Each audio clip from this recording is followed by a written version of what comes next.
What's going on, Drinking Buddies? Brand new podcast coming right at you. But real quick, you know what time it is. Time for a word from our sponsors. Those fine folks that bring you me and this podcast every fucking week.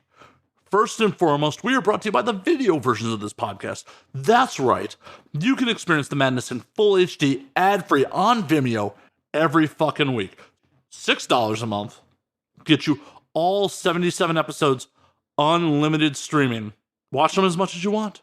Or if you like one particular episode over another, 99 cents will get you that episode to watch as many times as you like. Boom. So check that out today at www.anwd.net/videos. Once again, that's www.anwd.net/videos. We are also brought to you this week by the Twitch stream. That's right, guys. You Laugh, We Die is in full swing. I stream on Twitch every Sunday, Monday, Wednesday, and Thursday. Come hang out and play some games with me. Hang out in the chat. It's a lot of fun. Sunday, we do adventure games. Mondays and Monday Night Fort. Wednesday, we do some strategy games. And Thursdays, we get crazy with some Among Us. So check that out today at twitch.tv/MattFandSlayer. Once again, that's twitch.tv/MattFandSlayer. Did I tell you guys? We also have a merch store. We have a combined And Now We Drink and You Laugh, We Die merch store at ANWD.net/merch. Check that out. There's some funny stuff for You Laugh, We Die. There's some And Now We Drink merch. I'm always expanding on it. So check that out today. Our final sponsor this week is Vinyl Me Please. Vinyl Me Please is the Record of the Month Club. The best damn Record of the Month Club. In fact, every month, Vinyl Me Please has one record that is essential to the modern vinyl collection. It has things like bonus tracks, inserts, color variants, and comes packaged with a 12x12 album-inspired art print and custom cocktail pairing recipe. That's right, Drinking Buddies. Rad vinyl, new art, and some new ways to wet your whistle. You can't beat that shit. So get some new vinyl today. Oh, I almost forgot to mention, Vinyl Me Please isn't like Record of the Month clubs of old. It's month to month, no strings attached, cancel anytime. Sign up for Vinyl Me Please today at www.joinvmp.com/ANWD. Once again, that is www.joinvmp.com/ANWD. My guest this week, returning for a record 4th appearance. Jesus fuck. Why does she keep doing this? Kate Kennedy's back, everybody. My friend Kate, rolling through for an in-person podcast. My neighbor, my homie. As always, me and Kate have a good time just drinking and bullshitting. So sit back, relax, pop a cold one, and enjoy, Drinking Buddies.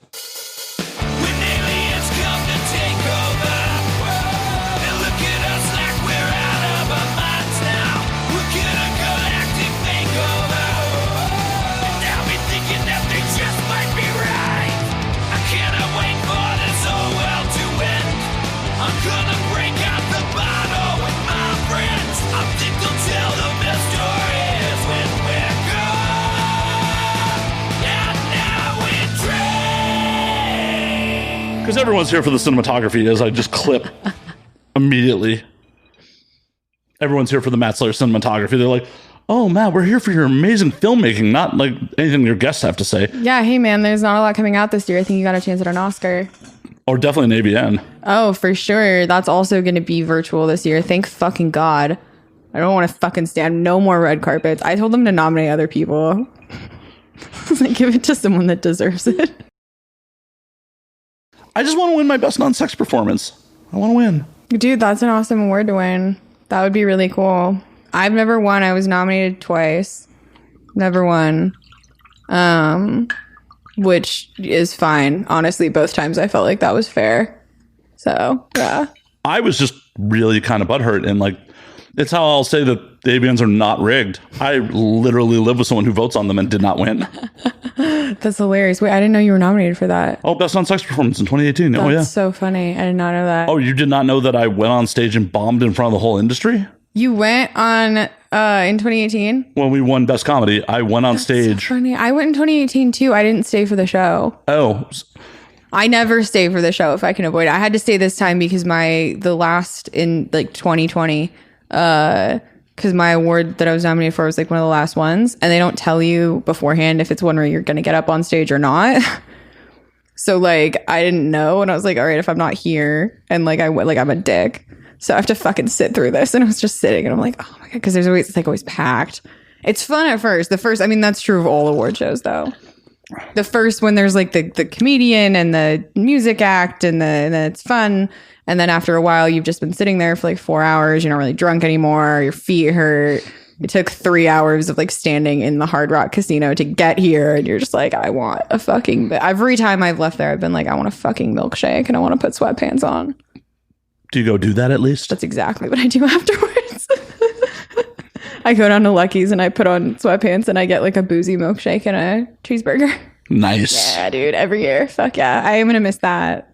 In my 10 years of going to ABN, or 8 or 9, I didn't go full 10. I would have been 10 this year. In the 8 or 9 years I went to ABN, the only year I ever went to the award show was the year I was nominated. Yeah, dude, no one wants to, like, people don't sit through it. Like, I went to the Pornhub Awards the first year and fucking, like, not even 20 minutes in, the auditorium was at the Mayan and it's fucking empty as shit. Like, everyone left. It was so funny. Like, you can't keep porn performers in a room like that and have them, like, it's like herding cats. Well, yeah, and that's why when they do ABN, like, there's the front row section for people that want to be seen on camera on Showtime. Yep. And then there's everyone else that they don't give a fuck if they stay or not. Yeah, absolutely. Absolutely. And that was the other thing, too, is I was in the front part of it. So I was like, I can't fucking leave this year. God damn it. The first year I went as a performer in 2019, I got in there and they had over ticketed like the front area where performers were supposed to sit. So there wouldn't have chairs. And it became really fucking up. Like, dude, my friends and I were like, my friend Liv and I are sitting on a chair. Like, we each have half of our ass on a chair. And it was, who was fucking performing? That was Cardi B that year. Cardi B, yeah. And I'm like, I'm not a big Cardi B fan. Like, I'm not a big like rap fan anyways. So like, unless it's Eminem, I'm not going to show up for this. And, really like Eminem. And, so like, it became really obvious to me within the first like 45 seconds where I was just like, I don't want to be here. And there's clearly a lot of people that want to have this seat. So I just looked at Liv and I was like, I'm going to go have a good time. And I just left. I didn't even wait for like the curtain to come up. And I knew I wasn't going to win. And also my award that I was nominated for that year was the very last one. And it was most outrageous sex scene. And I was like, I know I'm not going to win. I was correct. Tommy Pistol won. Of course. He fucked a couch. If Tommy Pistol's nominated for that award, he wins it. He was nominated for that award like 3 times. It was literally like 3 movies with Tommy Pistol and the one that I did. Somehow not with Tommy Pistol. No, it was a DP with 2 AVN trophies on this girl, but it wasn't me. I was like, it was kind of a non-sex performance. I didn't even take my clothes off. Like, we were just fucking this girl with the trophies. It was really hard. It was like maybe my second week in LA. I was sleeping on an air mattress and my agent called and was like, do you want this last minute thing? And by the way, like, it's a little hardcore. And I was like, yes. I had $300. It was like nothing. Those things are heavier than you'd think they are. They're so heavy. It was really nerve-wracking. Because I was not used to that. I still get nervous. Like, I actually won an award for like best fister this year. And I was shocked because I still get so nervous putting anything in anyone's body. Like, I'm like so sure that I'm going to fuck this up. I can fist my own ass all day long, do it to someone else. And I'm just like the entire scene that I won that for, like, I remember that it was for kink and I was just like fucking, my heart was like palpitating. I was like, is this okay? Is this okay? This feels good, right? This feels good. Yeah. Okay, cool. Uh-huh. Yeah. What's up? Not much. I'm just, apparently we turned into a fucking Vivid fucking show where you're just going to have sex noises on air. I know. My brain is running. I'm like running on like comedy brain right now. And so I'm just, it's almost like, I think you probably understand this too because you stream live all the time. I don't know what you're talking about. Where it's just like a monologue thing you're doing for like, because you have to you're like connecting things in your head so you can keep jumping from like topic to topic and tell like the story. Nope. You don't do this? Oh no. I just swear at fucking children that are shooting me in games. Okay, yeah, I don't have like the convenience of doing a game. I was trying to explain that to someone the other day because I do these really long like simulcast streams where I'm on Instagram live and on OnlyFans live. And the camera angle set up so that you can see my tits if you subscribe to OnlyFans, but you can still watch the show if you don't. On Instagram, it's just censored. I know. I popped in to harass you a bit. It's a good format. I like it as a format for a show. I've been playing around with it because it's quarantine. We have like tons. I mean, it's kind of quarantine, whatever. The clubs aren't open. It's kind of quarantine as we do an in-person podcast. I need an outlet. So like I have been playing with that, and I was trying to explain it to someone the other day where I was like, when you're just trying to do a live show alone for 45 minutes and there's no real structure, you're just like grasping for things. It's a very weird. I don't think it's necessarily bad for your brain. I feel like comedy wise, it's actually probably pretty good for me. Oh, it definitely is, because essentially the hearts and like smiley face emojis are the equivalent to audience fucking applause or laughter. Yeah, exactly. And like it's fun when they participate, and you can do it's almost kind of a nice environment for me, at least, to like work out crowd work in, because I haven't gotten a lot of opportunities. Like I just haven't done a lot of shows where crowd work was even really an option to do. Kate saying people don't come to her shows. Anyone that has performed at the Comedy Store knows this, especially in the belly room. The light is directly on you and you can't see it. You can kind of see the front row. That's about it. And that's where I started going up, and that's where like most of my shows have been. And then I would go to open mics. It's very hard to do crowd work at open mics because it's all comics. They're going to give you shitty. It's hard to gauge whether or not that's going to work. So for me, it's kind of fun because these are regular people that are obviously already interested in what I have to say or my comedy or whatever. And I can see whether or not or what kinds of questions they pose for me. I don't know. I feel like it lets me get like a good pulse on who my audience is. It's fun. It's good times. It was fun. I mean, I popped in just because I was on the toilet and bored. That's my key demographic. It's like that and married guys. Oh shit, I just gotta get a wife and then get on the toilet. I'm just like right in your sweet spot. My entire dude, like I looked at this actually the other day, and I don't know if there's like, I can't actually get like an analytic number on this, but my like entire Instagram following is like married dudes. Like openly married, like their profile picture is them and their wife, like at their wedding. I have so many DMs of these guys at their picture is them at their wedding. And they're not like aggressively sexual. They're just like, hey, what's up? I think you're really cool. And I'm like, do you see a problem with this? Do you? I mean, do you see, like, I'm not going to answer. I'm not going to incur the wrath of Caitlin or Becky or whatever the fuck. Whatever the fuck those pretty blonde girls that have southern weddings with their cowboy boots under their lace dress and their cupcake towers. And their the proper response to any of these dudes is, do you have a joint bank account? If they say no, proceed. That's true. I don't answer a lot of. I'm picky about which. I will answer. I'm more likely to answer DMs on Instagram, but like a lot of times the DMs I get are just like, they're either really generic questions where it's like, I've answered this on 1,000 podcasts. Like you can literally Google, what does Kate Kennedy have to say about XYZ? And what does Kate Kennedy have to say about dolphin penis? Is that one on podcasts? That one is not on podcast. It's dolphin for stick it in. Great. This is gonna be what they play at my funeral. They're like, Kate Kennedy fucks dolphins. You know, when they talk about like how Bert fucks dogs. Kate Kennedy fucks dolphins. Fuck me. I'm not a dolphin, Kate. I'm not a dolphin. I'm sorry. I've only seen a dolphin like one time. But it was magical, apparently. No, I was in Hawaii and we were out on this catamaran and the ocean was really rough and I'm afraid of sharks. And I was so sure I was trying to play it cool because I was like 18. Like I was way too old to be afraid of this. And I was with my family and we're doing this like fucking coastal tour of Kauai on this catamaran. And the whole time in my head, I'm just like, sharks, sharks, sharks, sharks. Like it was a very nerve-wracking trip for me.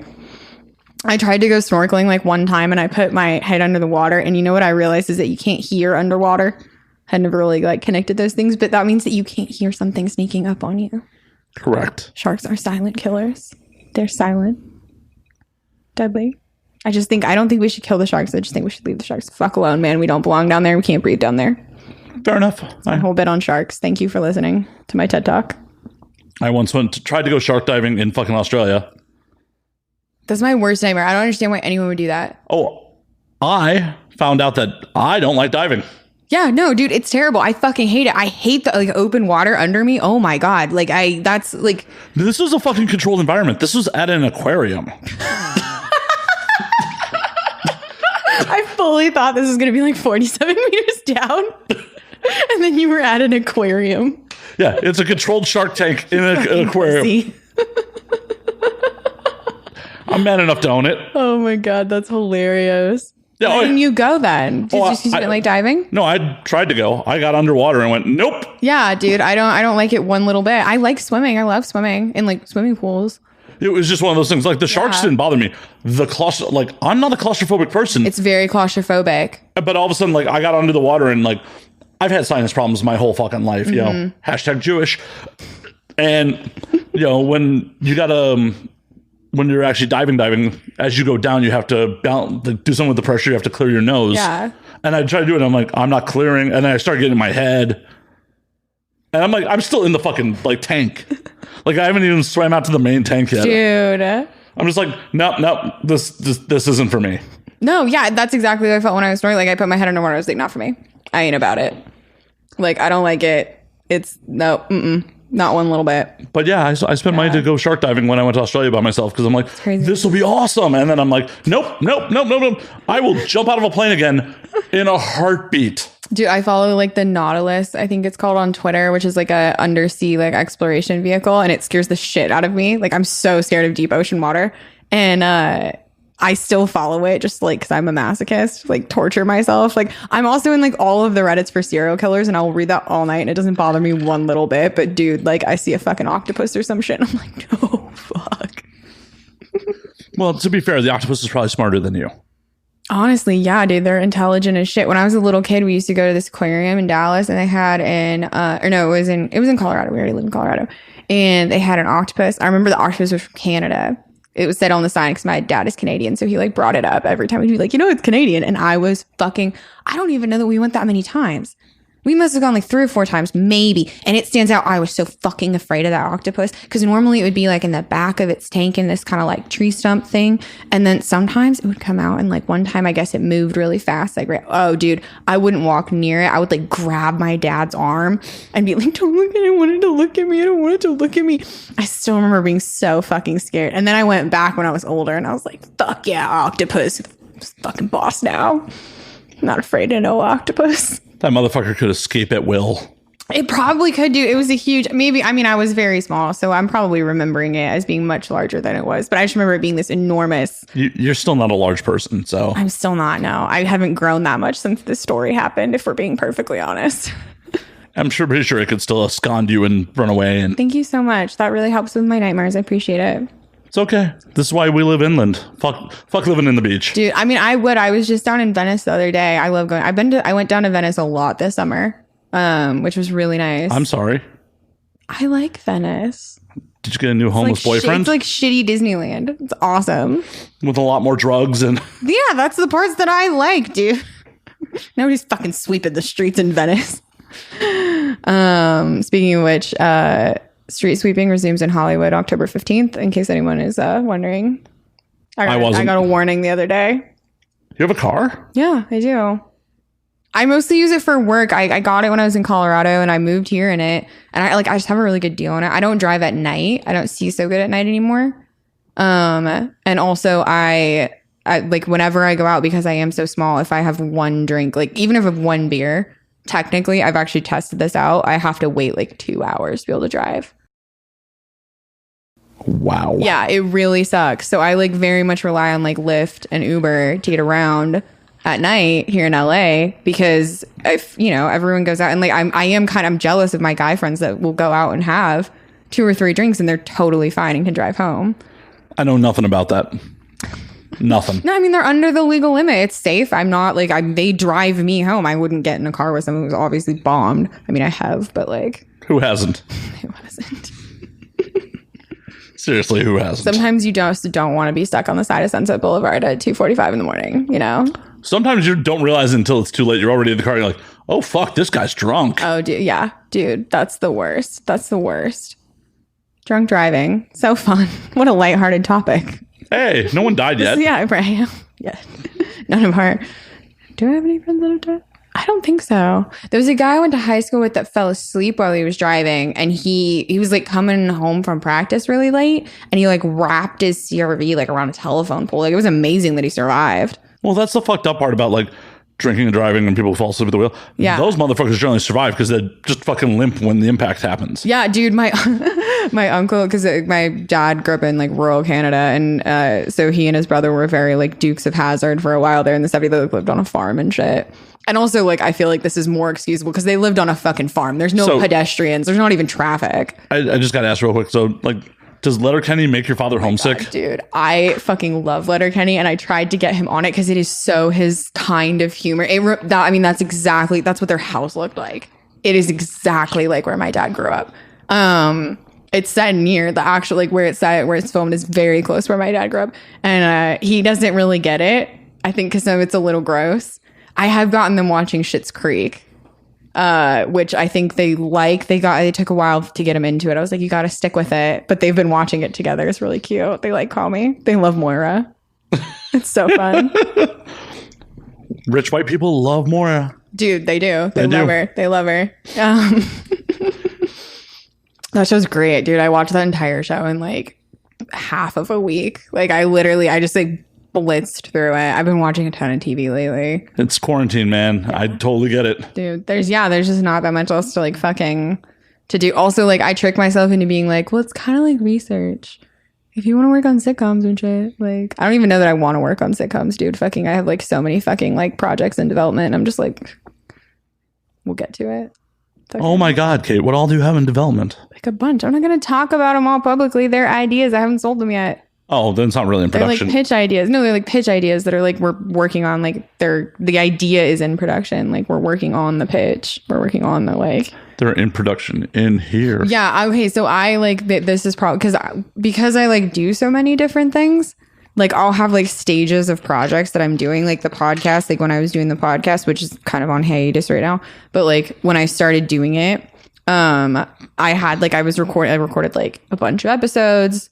I got it all set up. Like I was in production on the idea. We were working on getting it too. And I say we, like it wasn't just me, but. Hey, dudes out there, if you hate Kate Kennedy, please come on my podcast. I've run out. Dude, I have the controversy factor of like fucking wheat toast is what I've discovered. Well, let's talk about drinking and driving and how much fun it is some more. And maybe some people will hate more you. People will hate me. That's so fun. Yeah. I mean, but I actually don't. I'm actually terrified of drunk driving. I'm working on this, web series right now for some people, so I've been like acting in it, like filming, which is very different for me because I don't actually think I'm a good actress, but they disagree, so that's nice. And it's about like AA, and like in it my character like got pulled over for drunk driving, and I was just like, it's hard. I mean, acting's hard anyways because I don't think I'm good at it, but I'm also just like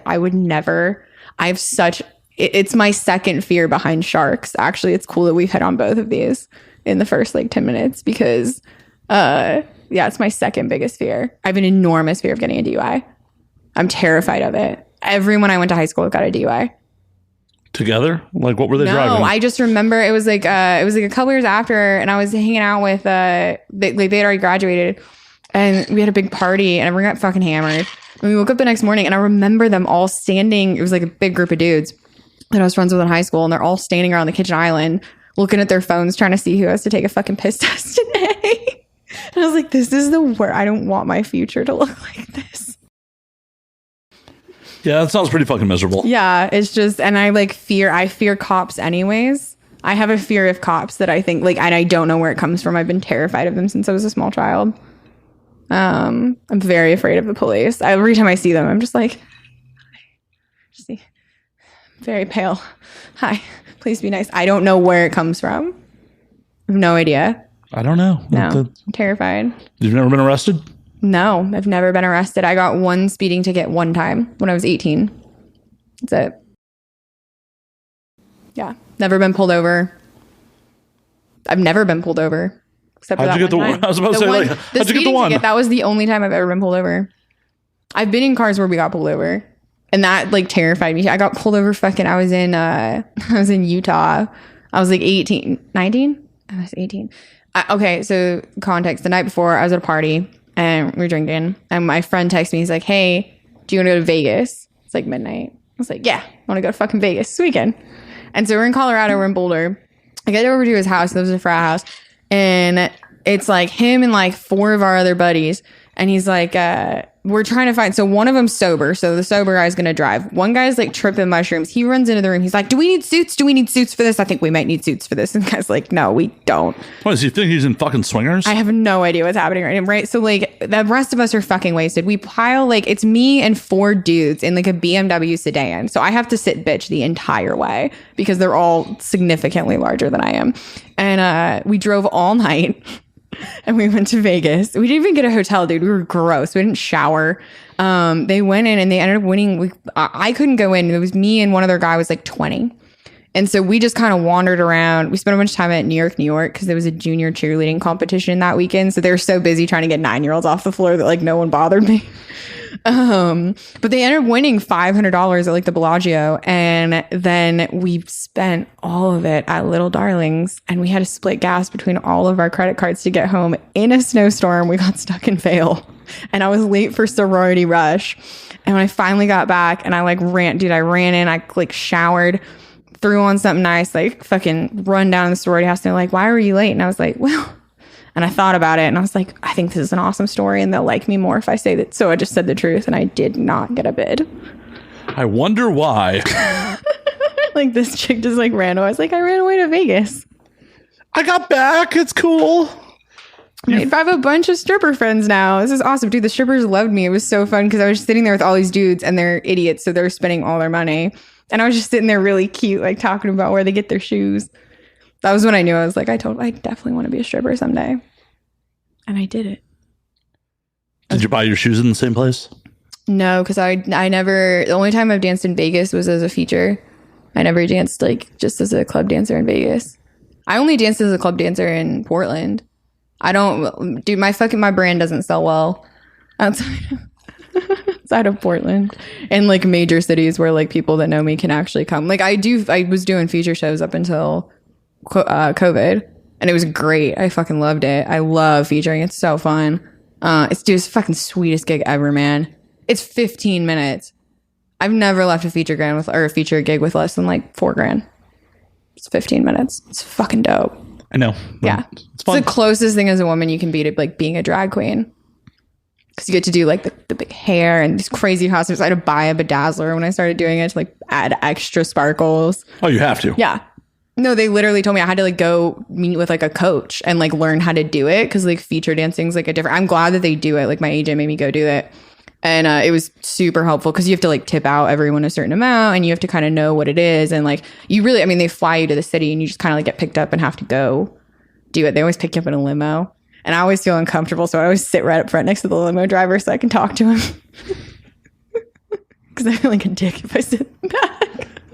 Like, I'm not that famous, dude. Like you could have sent a taxi. I would have been fine. Just call an Uber. Fuck. I know. No, I mean, it's really nice. I love that they do that. I love dude, it's so fun to ride in a giant empty limo by yourself. You feel so important. Like you get to walk out. Like I would be like in Manhattan and like staying like the Upper East Side and like walk out of my hotel and there's just like this big limo there to pick me up and everyone like the clerks are looking at you like, dude, it's like one of the few times in my life I felt very important. It was really fun. You're like, I'm fancy. Look at this fancy shit. Yeah. I mean, it was also a way to travel. The idea was that it was going to be a way to do like a free comedy tour, which would have been awesome. Because I would have just had them book my tickets a few days in advance, hit up every booker in every city I was going to, and gotten a slot wherever. And that would have been like, you know, the ability to get to do like a fucking comedy tour where you actually make money and you're like a second year stand up. That would be so great. That would like, I don't care if the comedy club pays me money, but just to get to go work in other cities. Cause that's huge, especially if you're like trying to come up in LA. LA is such a specific market that like I have so many jokes that I absolutely know would not work at all outside of LA. Yeah, you can't talk about the 101 anywhere else. No, you can't talk about the 101, you can't talk about the 405. Like you can kind of talk about the homeless, but like if you do in another city, they're just like, oh, it's bad too. And we're like, no, you don't understand. Yeah, Kate was telling me about, you know, a homeless trans prostitute that tried to get in her Uber with her on her way here. Yes, she tried every single door. I admired the gumption and the commitment. Yeah. I mean, it's kind of rude of you to make my other guest fucking walk. It was only a couple of blocks away. I'm sure she'll get here soon. Got to break out another mic for her. Dude, fucking. We're going to have that conflict on air. Be like, why the fuck did you leave me, Kate? Oh my God. That would be so funny. That's a funny bit. Yeah. Oh my God, comedy happens on this show occasionally? Dude. Oh my God. Every once in a while I say things and I'm like, it's pretty funny. It's okay. And then I say a lot of things and I'm like, oh my God, why did you say that? And I wake up the next morning and I'm like, wow, my God, why did you say that? You're like, why am I coming on this show for like the 4th fucking time? Dude, I love coming on this shit. That's the other thing. Like I was telling someone about it today because I was on a phone call for another podcast and I was like, yeah, I got to do one in a couple hours. But it's like the same thing where I'm like, you know, you're my friend. We live near each other. And like, I'm a fucking podcast slut. I'll show up to anything. Plus, that's really why she's here. It's true. I'm out of whiskey. It was hilarious because when we were setting this up, she's like, so how are we doing this? I'm like, well, I've been doing them remote. She's like, oh, BYOB. I'm like, okay, do you want to come over? She's like, well, yeah, I just didn't want to say it. And I'm like, all right. No, that's not what I said. I said, any way you want to do this is cool, whatever you're comfortable with. And then you're like, do you want to come over so you don't have to buy your own alcohol? And I was like, yes. I am a young, struggling comedian in Los Angeles. And I appreciate your charity. Thank you. A lot of people have picked up my bar tabs this summer. No one's picked up mine. No one has picked up mine. Yeah, I mean... Actually, that's a goddamn lie. People bought me alcohol on Twitch. Yeah, dude, there you go. See, yeah, no, people have been really cool, especially like on Twitter. But I mean, it's hard, like, as I, like, going into this year, I wasn't planning on quitting porn. Like, I was, but I wasn't planning on doing so abruptly.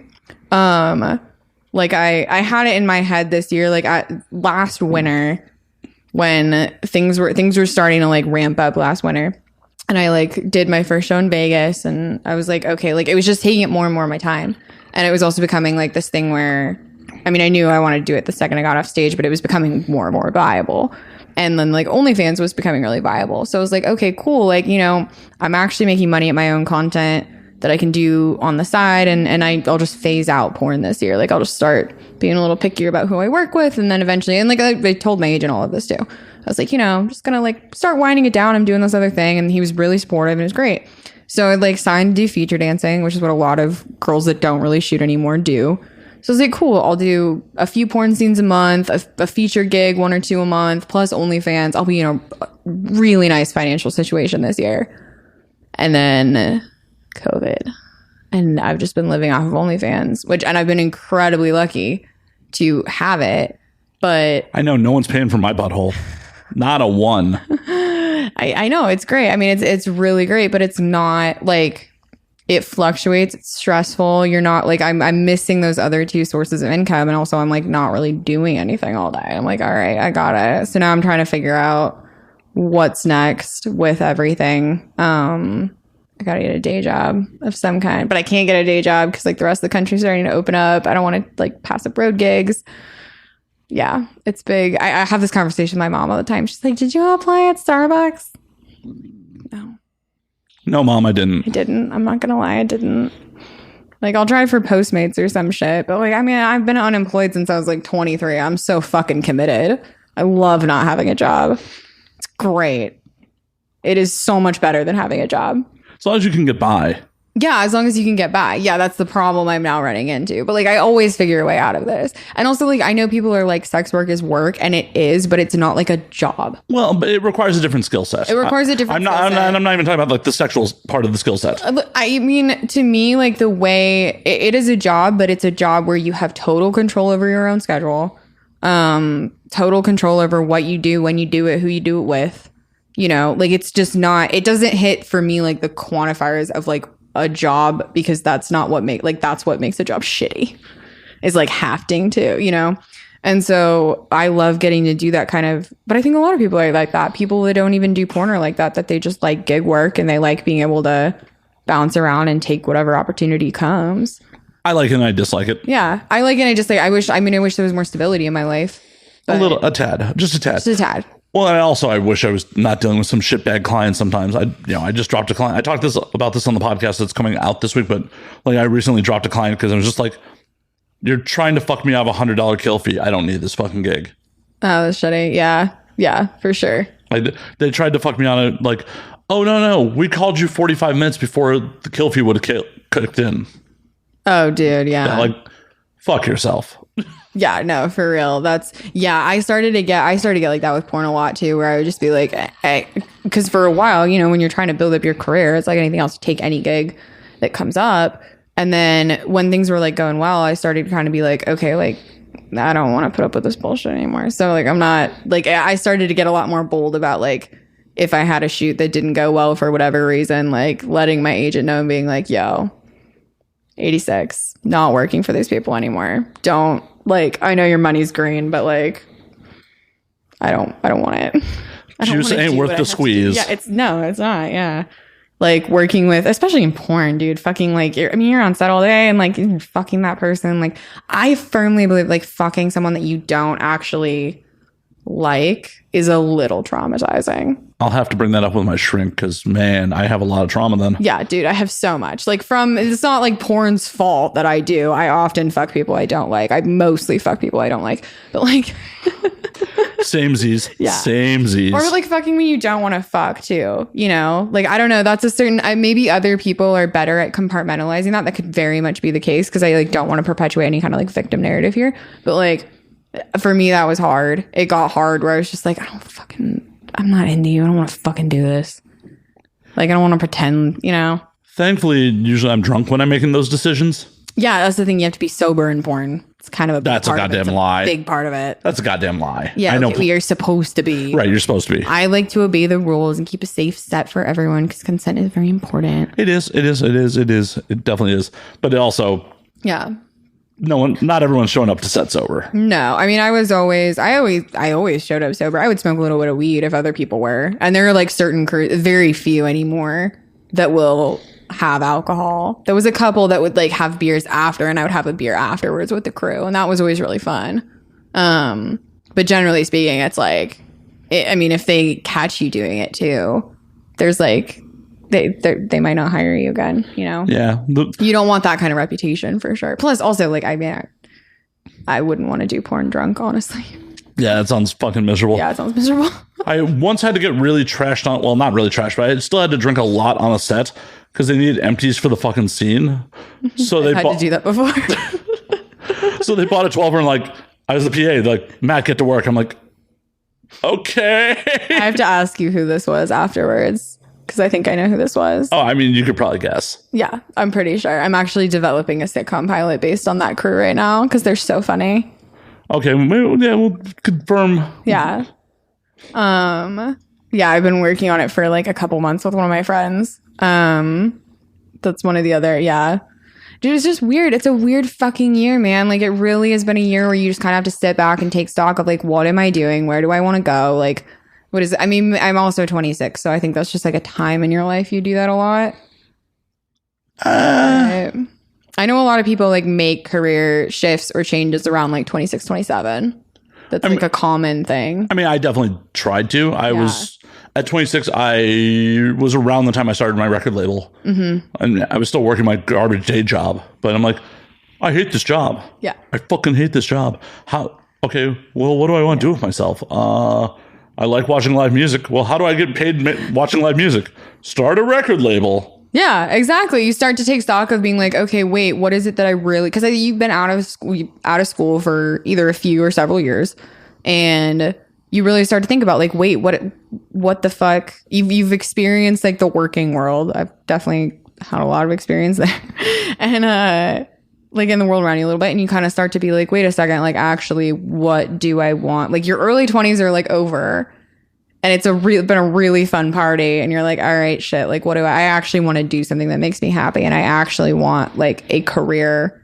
What do I want it to look like? Well, for me, it was just like, I've been in the workforce since I was a teenager. Yeah, same. And by my mid to late 20s, it was like, collecting a paycheck isn't fucking enough. No. Like at that point, I had a sports car. I had a condo. Like I was well on my way to like the middle class dream. Like I own property. I have a sports car. You know, my sister just bought a condo. She's like 2 years younger than me. My dad was like, "Don't compare yourselves." I was like, "I wasn't gonna until you said it. I am now." Yeah, but it was just like the middle class dream. Like I'm making upper middle class money. Like I could stay at this job. Like the job, I hate the job. But the job tolerates me. Yeah. I can't say that they liked me because I could never do that. But I also never had like a well-paying like day job or like professional job really. I had internships. I did a lot of internships in college. And then I had like a shitty secretary job when I graduated because it was all I could get. It was like I graduated in like a really tough job market. And I just felt so stuck. And I was like, I don't know what I'm going to do. And then I like had a moment. I've been trying to like piece together because there's been so many like adventures in the last like fucking 5 years that I've gone on like this weird little odyssey. But like I've been trying to piece it back together. And I remember like just having this kind of moment of being like, I can't do this forever. I hate this. Like I had a breakdown. I had a full-on breakdown in the parking lot of a dungeon in Denver in like January. It's freezing cold. Like this year or back then? No, back then. I was 20. I would have been 22. And so I'm like 6 months out of college.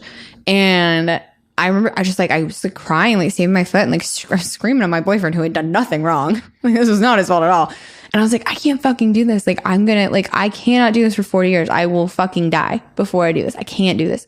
And so that was when I just started. I quit my job. I quit my job that night. I emailed them and I was like, I can't come in tomorrow.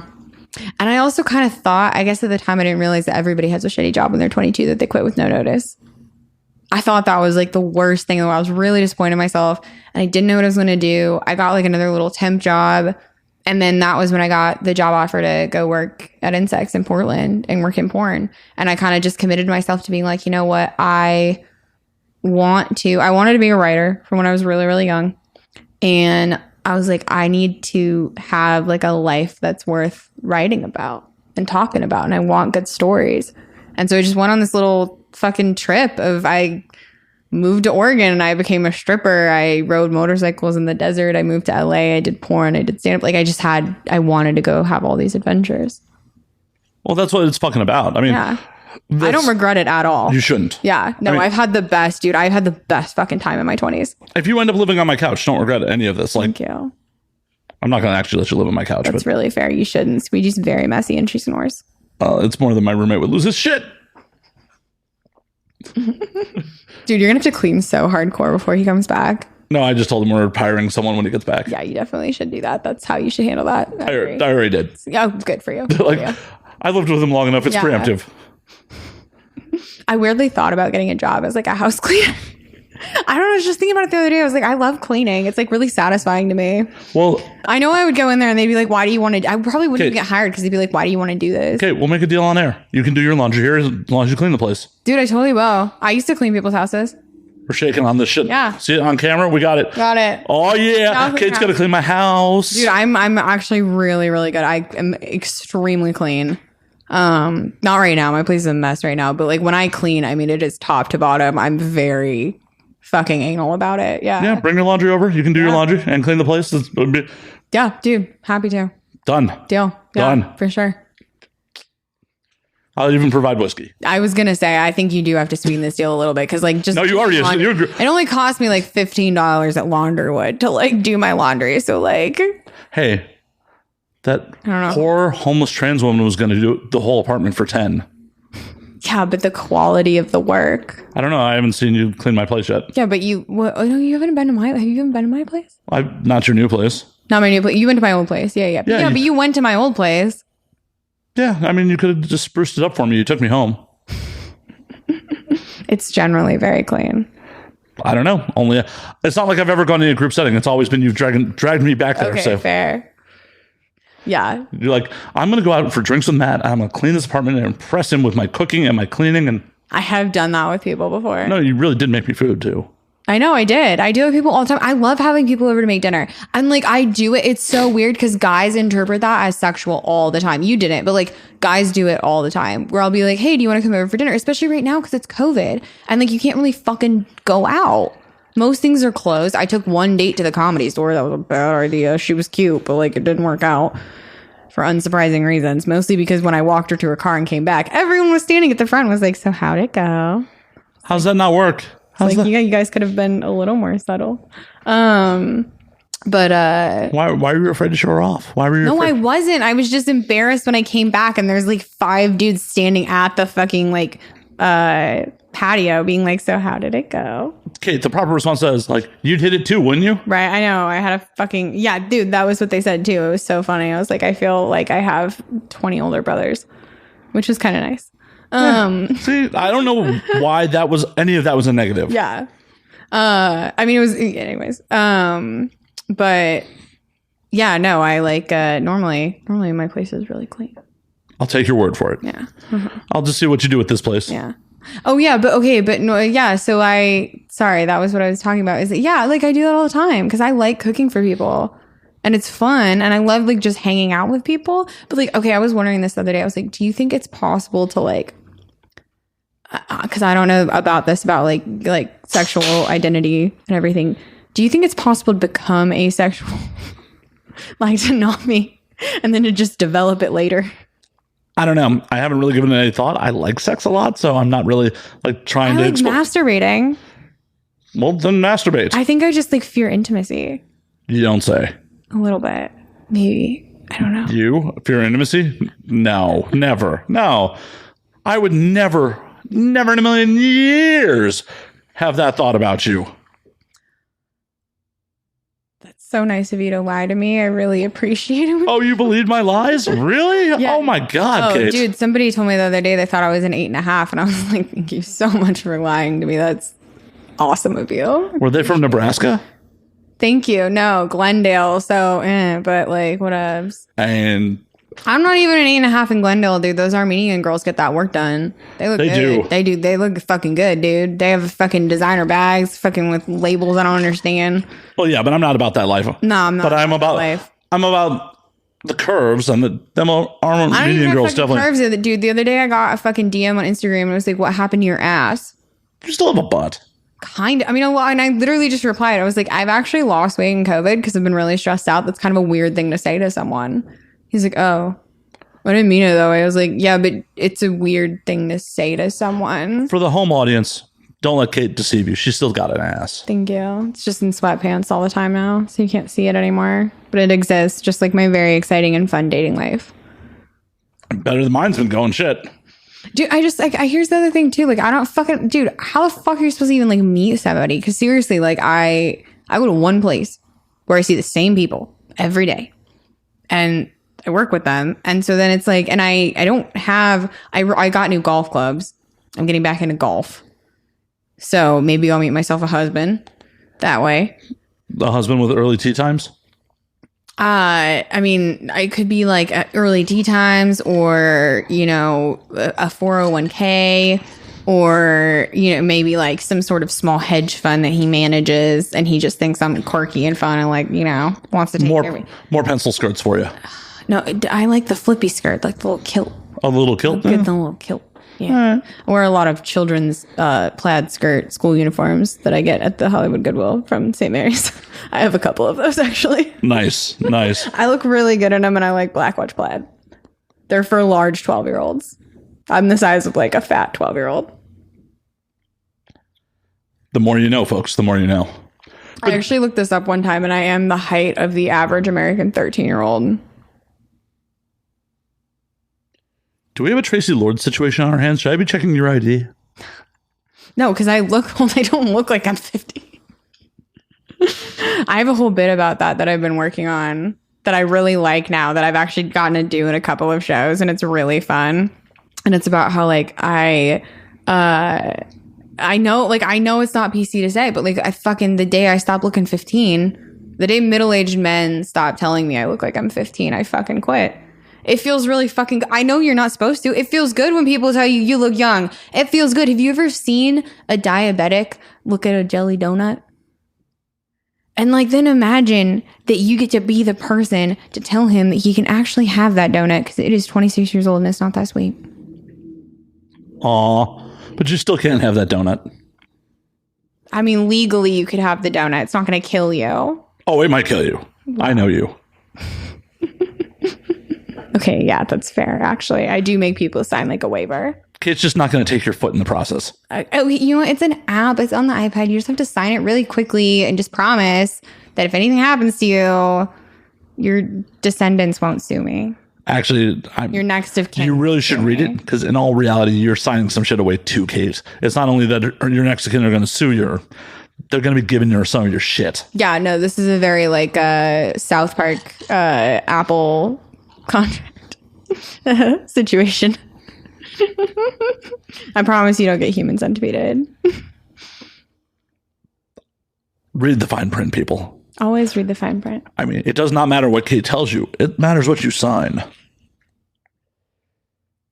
I do think that whole thing in porn has like ruined me for hooking up with people. Because I love, dude, that's my whole fucking game. The entirety of my game is me being like, hey, what are you doing Tuesday? You want to fuck? That's it. That's my whole game. Because that's what works in porn. I texted someone that today. I was like, what are you doing Thursday? Is it having sex with me? Because that would be cool. And he was like, yeah, sure. There you go. Yeah, but it's that's like a porn person. So like it just doesn't work with other people. I'm sure it does. Okay, it doesn't make them respect you. No, the pussy makes them respect you. No, it really doesn't. We'll work on that. Does that mean Kegels? No, it just means screaming respect this pussy while they're inside you. I don't think I've ever screamed that. I also don't. Well, that's why they don't respect it. I'm not loud in bed anymore because like I had to be loud for so long to like for the boom. Okay, well then I don't know. I worry about. I'm like every time I have sex with like a normal guy, I'm like, do you think like maybe he thinks that I'm not that into it because I'm not making that much sound? But I'm also like, this is a normal thing, and I don't really feel like I need to blow the roof off this joint. And like, okay, well, Kate, just get close to his ear and be like, respect this pussy. Respect this pussy. It's not something I would ever say. Well, that's why they don't respect it. Probably. Try something new. Be like the opposite of that. Disrespect this pussy? Yeah. Dude, yeah, don't respect it. Fucking treat it like a gas station bathroom. Litter in here. Litter. Just shit on the walls. I want you to give me hepatitis. I want other men to be afraid to come in here. I mean, they are, but like, yeah, no, I mean, like, a lot of people will be like, oh, you look like such a nice girl. And then they talk to me for like 5 minutes. And they're like, oh, you looked like such a nice girl. You looked so nice. I still describe you as a nice girl. Thank you. I think I'm a pretty nice girl. I'm nice. I don't go out of my way to like belligerently harm anyone. You should. No, I shouldn't. I used to do that. It's bad. I never witnessed it. I know, because I was younger then. I was younger, less mature, less polished than I am now. Yes, but I need more ice, so let me swallow this and grab more ice. All right. Kate Kennedy's going to swallow that and grab more ice. That's what she said. It is what she said. We even have a recording of that's what she said. That's what I said. You are she. Oh my God. Wait, before I do that though. So Josh Potter has a new podcast out. It's like Roach Motel. And so I recorded some sound bites for him because we're very good friends. And he hit me up. He's like, hey, could you possibly do some sound bites for me if you say in the word murder, but like you're having an orgasm? And I was like, I absolutely can do that. Oh, I want to hear a sample of that. Murder. Oh, murder. Murder. And so I like sent him like 3 of these. I think I sent him all 3. And he's like, they're all great. Thank you so much. And so now they're on it. And I've gotten multiple DMs because it's not like he credited me for these. They're sound bites. And which is obviously fine. And I've gotten multiple DMs from people. They're like, did you record something for Josh? Yes, I did. Like every time I hear that, I laugh because I think of you. And I'm like, that's so fun. Kate Kennedy's real claim to fame. Being on Josh Potter's podcast. Screaming murder. Not even as a guest, although he said I could come on if he decides to have guests. Well, that's nice of him. Kate, can you grab me some ice while you're up? See, she's still got a butt. Aww. All motherfuckers gonna make me do post. The post. It came out fine. It did, but it was just so funny to hear you like the whole thing because I remember like it was just the post, and then you kept a lot of that in, which was really funny. Oh yeah, a lot of me just kvetching about the post production. Right. Sorry, I gotta situate my headphones. I cut bangs. I see these. Yeah. I'm 26 and I'm getting some forehead wrinkles. And I noticed the other day, and I can't afford Botox, but I can afford wine. So after a bottle of $2 Chuck, I was like, you know what? I got this. Did this when I was 15. It didn't end well, but I feel like I've learned since then, and I had not. So now I have bangs. I like them. I actually like them. I do feel like I've gotten better at it. I said when I came in, like, I have gotten so much better at cutting my own hair in the last 6 months. I'm never going back. $400 fucking dollars. Suck my dick. Fucking, it only takes 2.5 hours. And my arms are a little short, so I do inadvertently give myself a mullet like 50% of the time. But it's not bad. It's okay. As long as you're still partying in the back. Works for Theo Vaughn, works for me. We have similar hair texture, if I'm being perfectly honest. Now you just have to have weird stories. More weird stories. I have so many weird stories. I've told you a bunch of these weird stories. This is true. This is true. Yeah, I have infinite. Someone was asking me today, I was on a call for like doing the show I'm doing tomorrow. And he was like, yeah, whatever you want to talk about, like whatever, like this is great. And I was like, yeah, this is just how I talk. So like, I mean, you can ask me whatever you want, but like this is what you will get regardless. It's just a long, drawn out. I got that face for radio, man. It's okay. Okay, Kate. I mean, speak of odd things, like we were going to segue when we first started about Kate nibbling on people's earlobes, and then we just totally... Oh, we totally abandoned that. We abandoned it when the mic started. My love of nibbling on people's earlobes. So I felt I would bring it back around. It's just such a transcendent experience for most men. I feel like it's the same with like having your taint played with. Like dudes don't explore it enough, and then once you go back, or once you go there, you never come back. Once you go back, you never go back. I mean, once you go in the back, I guess. I think you got to work on your catchphrase here. Yeah, there's no good catchphrase here. This is a whiskey soaked catchphrase. Anyways, we haven't had that. Oh, we have had a fair amount already. How much do we have? Oh, of the bottle. I thought you meant like in terms of recording time. No. I was talking about like you were like, "This is a whiskey soaked pot." I'm like, "Oh yeah, we haven't had the." Oh yeah, we have had like a little bit. Yeah, we've had half a bottle already. Yeah. But I'm finally feeling better after last night's stream of fucking torturing myself with alcohol. So yeah, me too. I'm finally feeling better after last night of torturing myself with alcohol. I had like 3 Manhattans, and then I went to the Comedy Store and I had several Coors Lights, not on draft because they ran out of the draft, which means I had to pay an extra $2 for my beer, which is fine. And then we had some Jameson, and then everyone took their shirts off. Not me. Everyone else took their shirts off. It's such a weird situation for Kate to be the one who kept her clothes on. I know. Here's the thing. Nobody even suggested that I would take my shirt off. It was very weird. I've never been in that situation where anyone was taking their shirt off, and no one, not a single person, made a suggestion that I should take mine off, which is awesome for me. Maybe they just thought it was going to be peer pressure, and you'd be like, oh. I'm sure they did. I mean, the climate right now, you know, I'm sure they did, but it's so I mean, I wouldn't have anyways, but it's just so funny. In 2020 America, you can't just be like, yo, girl, take your shirt off.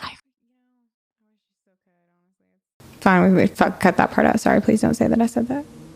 What? Huh? What are you talking about? That. Cool.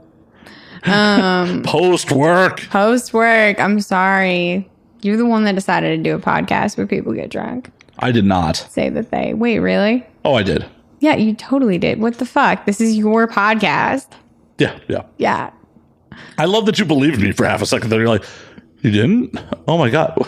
Huh? Okay, here's the thing. I know you, so I know that you're somebody that could get roped into something like doing something like this, and then the like co-host or whatever would like bow out or not want to do it, and you would just continue doing it. Like, I totally would buy that story. Well, I have gone through 2 co-hosts. Yeah. But it just sounds like you would take on like a project like that and then like end up doing it alone and like annoy. You're like the Mike Quasar of podcasting, where you just like end up in it. That is the meanest thing someone has ever said to me. I'm so sorry. I mean, it's also really nice because I like Mike. I love Mike. If it makes you feel better, I hung out with someone I went to high school with the other day, and the only way he described me from that time was that all I remember about you is that you were always wearing Uggs. You permanently wear Uggs in my mind. So like I leaned in. But if it makes you feel better, I've never been roasted that hard. Give it time. Someone will find someone else to talk shit about. I don't have that many things that you talk shit about me. That was like one that actually was like, oh shit, that's embarrassing. Yet you're still wearing them. They're really comfortable. I'm clearly not that embarrassed about it. Apparently. They're so comfortable. I'll take your word for it. Plus, I put on the sweatsuit tonight, and I was like, you might as well just fucking lean into it. Yeah, Kate was disappointed that I did not talk shit about her tracksuit. I had a whole joke written for it, and you didn't even say anything. Yeah, because I'm wearing track pants too. I know, but this is a new tracksuit. How do you know my tracksuit's not new? Because it's not, but... Yeah, because it's not. Because it's not, but I want to know how you knew that. I don't know. The vibrancy of the fabric. It's a new tracksuit, and I thought you were going to come in and be like, wow, you're slumming it. And I would have been like, I'm actually just really excited for Halloween. I decided to dress up a few days early. Clearly, I'm going as Tony Soprano. And it would have been so funny. It would have been. And so I had to set myself up for that joke, which I will do because I'm pretty shameless. But like, yeah. Well, I think there's been 0 times you've dressed up for this podcast. So that's not true. I felt like I dressed nice for both last months. Well, I think the last time you were on, the only reason you dressed nice is because you knew we were going to a bar afterwards. I dressed nice for the first one, too. I wore like a sweater. I wasn't wearing sweats. Okay. Okay, well, my barometer... Okay, here's the thing. You have to understand. I'm from Colorado, and nobody in Colorado ever dresses up. Ever. Like, when I finished high school, I wore a uniform in school. So I didn't have a lot of clothes, but like literally, and this is completely true. When I graduated from high school, I had Dickies, fucking like khaki pants, fucking church clothes, like nice church clothes, and sweatpants. That was it. I don't even think I owned a pair of jeans. Like we didn't go do anything else. You don't dress up. Both my parents just wear really expensive tracksuits all day. That's all they wear. It's just like athletic.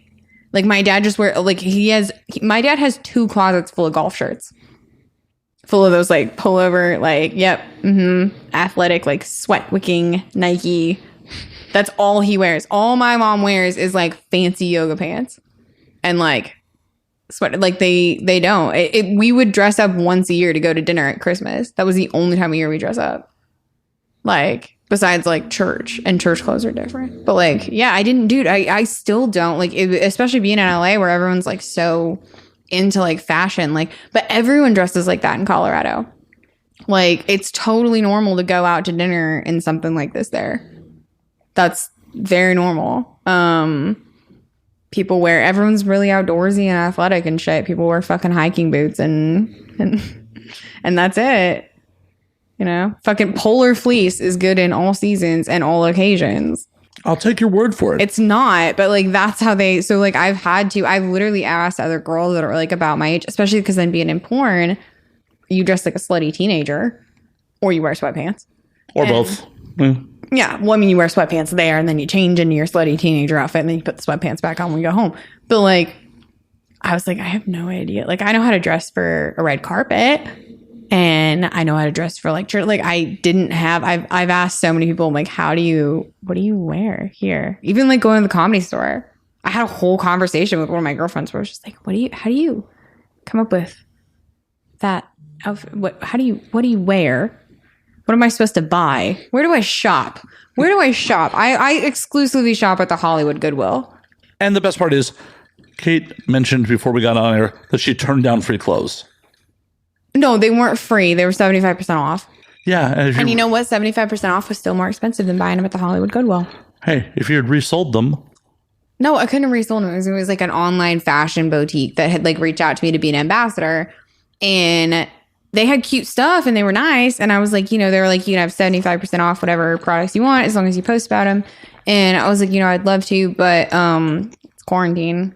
You 100% could have clothes. You 100% could have resold them. They weren't like nice clothes. You can't resell shitty clothes. You buy stuff at the Hollywood Goodwill. You obviously can resell shitty clothes. Well, yeah, at Goodwill, but you can't, like, the person donating the clothes doesn't get money for them. They get a tax write-off. Yeah, it's true. I do. I always write off I donate a lot to Goodwill too. I always write off my taxes. See. But no, I mean, I think this summer, like most of the stuff, the very few new things I got this summer were almost all from the Silver Lake Flea when it reopened. I've been going to the Silver Lake Flea, which is fun. Sorry. I swear I don't do cocaine. I'm just like... I mean, if you do cocaine, you're a comedian. It's fine. I know. I wish I could still do cocaine. I can't do coke anymore. Why not? It makes me super anxious. Like every time, dude, I think if you're, I legitimately feel this way. I think if you're like over 23, 24 and you do coke and like you have any semblance of like a normal human life, every time I've done it since then, like instead of it being fun and being like, let's write the screenplay and go to Vegas and do blah, blah, blah. It's just like, oh my God, my water bill's due on the 16th and my rent's due on the 1st. And I have to think about this and then this bill and then this and then that. And I just like agonize. It's not fun at all. That sounds fucking miserable. Yeah, dude, it just kicks my anxiety. I'm way too old for it. Yeah, don't do that shit. You're not fucking old. I'm too old for it. No. Mentally, I'm too old for it. No, I think you have too much anxiety for it. You're not too old. There's a difference. No, I'm a responsible adult human being. Like I am. I don't look like it. I believe you. Audience, do you believe, Kate, that she's a responsible adult human being? Hey, man. I'm a little late on my credit card this month, okay? A little late. I'll get it there. What, are you going to send it on horse and carriage and have them ride it in? Yeah, Pony Express. Carrier pigeon, actually, is my preferred. I had that in my bio for the longest time. When I was... I was just like... I was on FetLife is when I had it in there. Because I wasn't at all famous. I'm not famous now, but like I wasn't at all famous then. And I think it said that like if you want to if you would like to send me a message about how much I discussed you, I prefer they be delivered by carrier pigeon.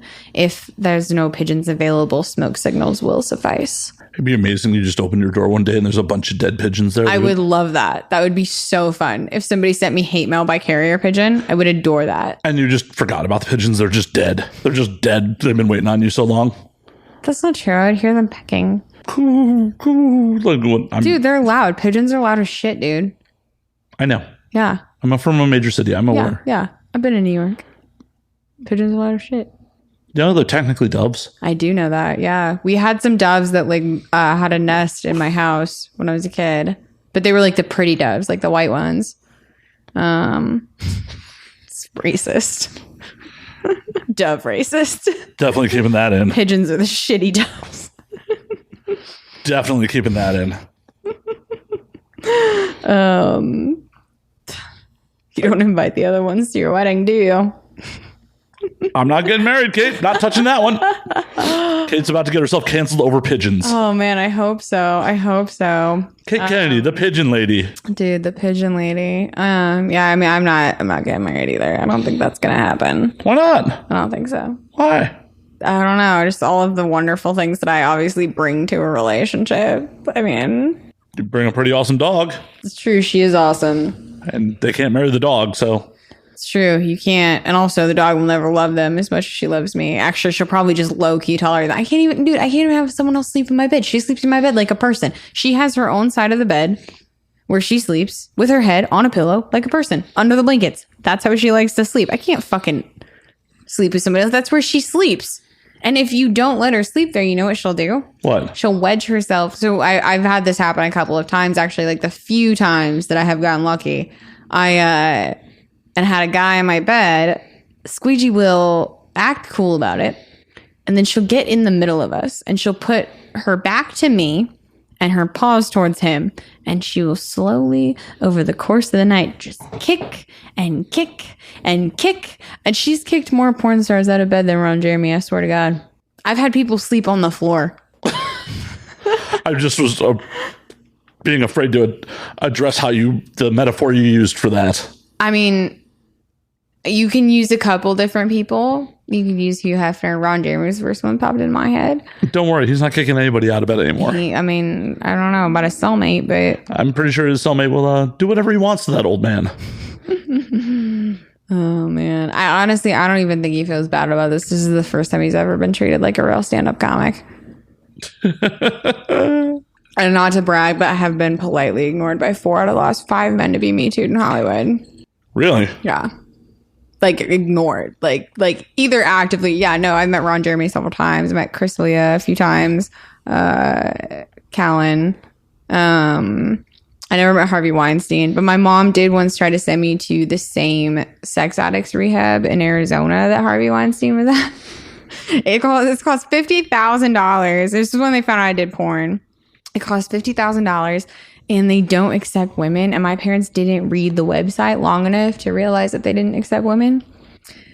And so they called me at like 8 o'clock in the morning. They're saying all this. And I mean, I regret not going every day. That would have been so fucking funny. That would have been material for years. It's non-refundable, dude. Can you imagine showing up in Phoenix and then being like, no, you cannot come in here?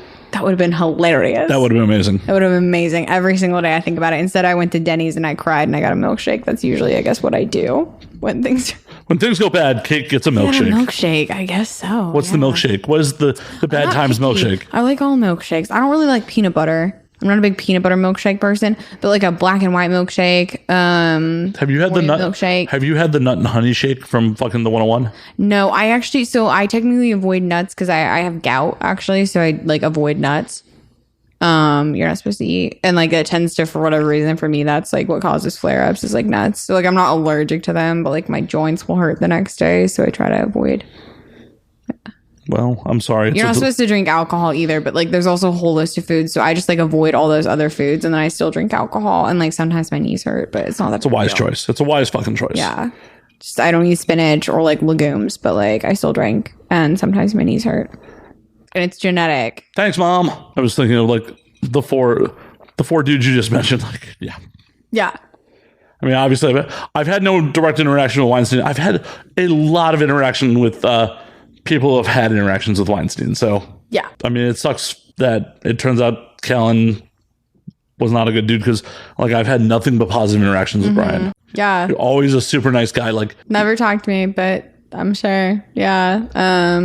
Dalia was never nice to me ever. He was like the one time I like really encountered him, he was such a dick to me that I was like, all right, like, cool.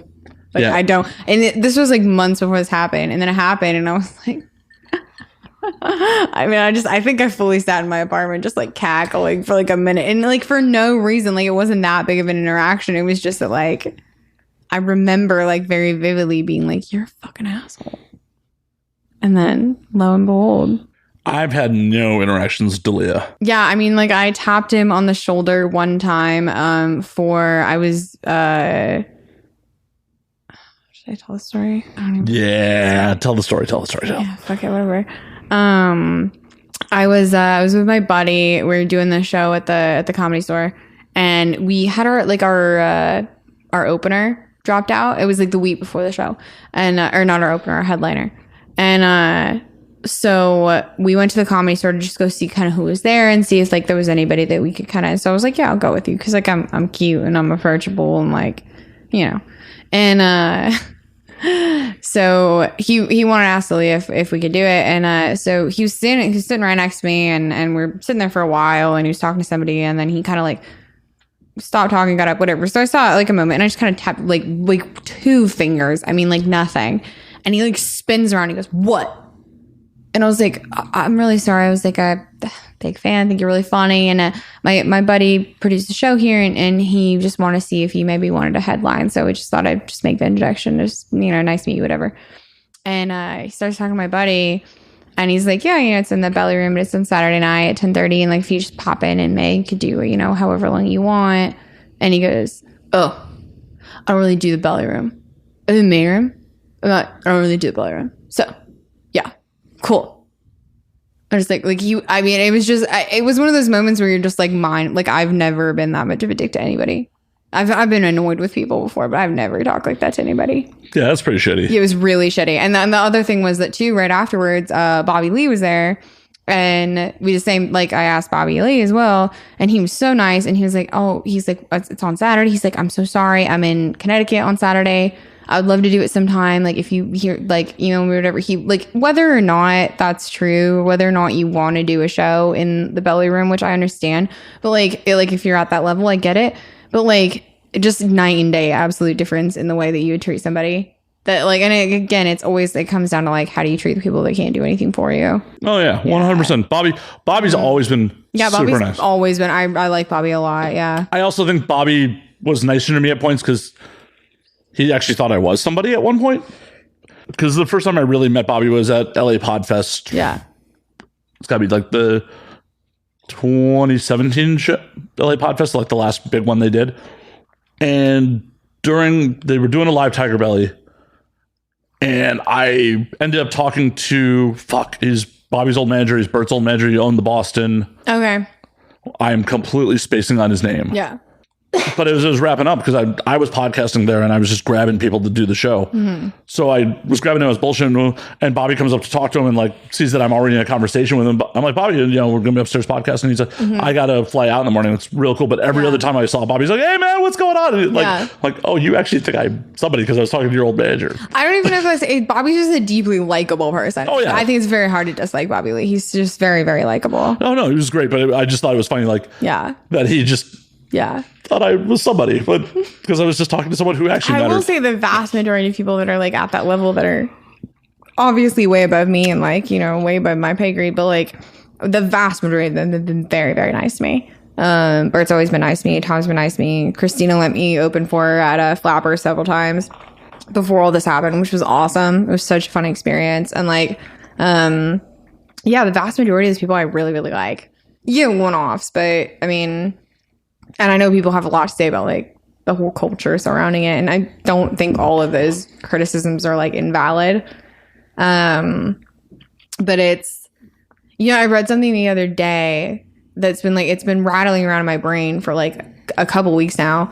That said that it's an inherently capitalist form of entertainment art form because funny is funny. A joke is a joke. And it doesn't really matter if it hurts somebody if people laugh. 100%. It's collateral damage. Some of the best jokes are a little hurtful. Yeah. And that's why we get like these cultures where it kind of becomes like bully comedies because like it is inherently capitalist. It's survival of the fittest. It rewards the people that are or able to be a little vicious. I prefer that like, you can stab somebody with velvet gloves on. Nope, not me, man. Just nothing but sandpaper over here. I try to be upfront about it, but I try to be nice about it. But I think that's the other thing too, is that like, it's when you're in an environment that's so like inherently competitive, it's, I think for somebody with a, like who, like you or me or whoever, like who has a brain for that, like who has a mind that's wired that way, it's incredibly rewarding.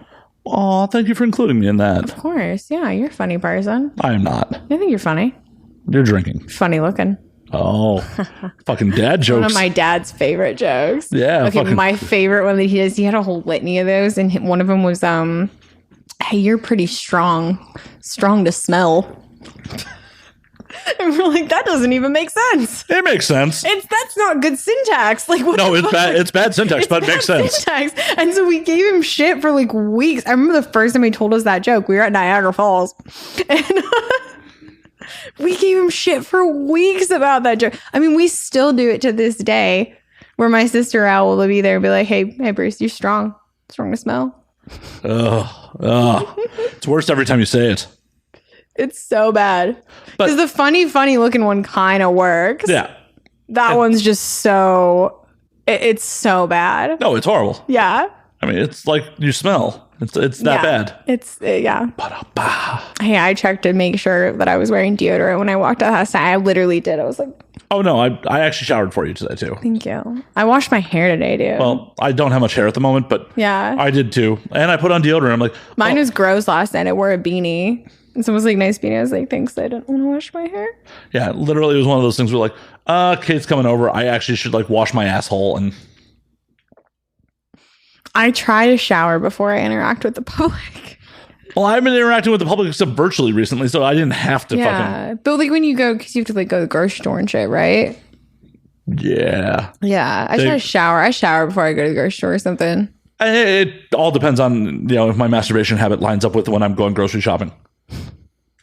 I masturbate first, then I shower, and I put on clean clothes, and then I walk to the grocery store. Like, I don't put on makeup or anything, but I like, Exactly. But if I'm not jerking off that morning, the grocery store people may not get a shower out of me. Yeah. I mean, I rolled up there like hungover in my kink.com hoodie covered in dog fur. That has nothing to do with masturbation. Just pointing that out to the audience. No, it's just it's just everywhere in my life. Squeegee shuts like crazy. I gave her a shower yesterday, and I was out of dog shampoo, so I used this old shampoo that I had that I stopped using because it incorrectly, someone pointed this out to me. It made me smell like a hooker. And but I still had some left, and I didn't have any other shampoo, and my shampoo was kind of expensive, so I was like, whatever. But you smelling like a hooker should be a turn on to most people. Yeah, apparently gave some people a migraine. So like wow. It was described as that haunting. That Joker. And so I used that on her. I watered it down, and then like I was with one of my friends came back last night to hang out and like smoke after we were hanging out. And I literally, I was drunk, and I like held up Squeegee to him. I was like, "Does she smell like a hooker?" And he like sniffs her, and he goes, "Kinda."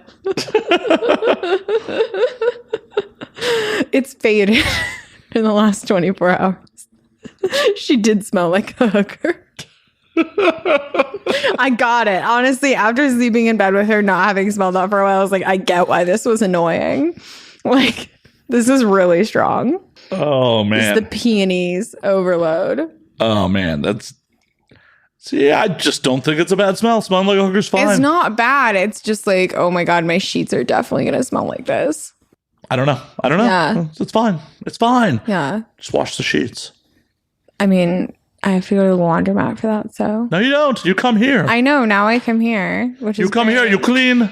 We do laundry. This is actually further from the laundromat. Did you know less that? quarters. But less quarters. Well, no, here's the thing. I have to go to the laundromat now because there are no quarters. Because my building has laundry in it, but I can't use it right now because there's a national coin shortage because of COVID. So you can't fucking get quarters.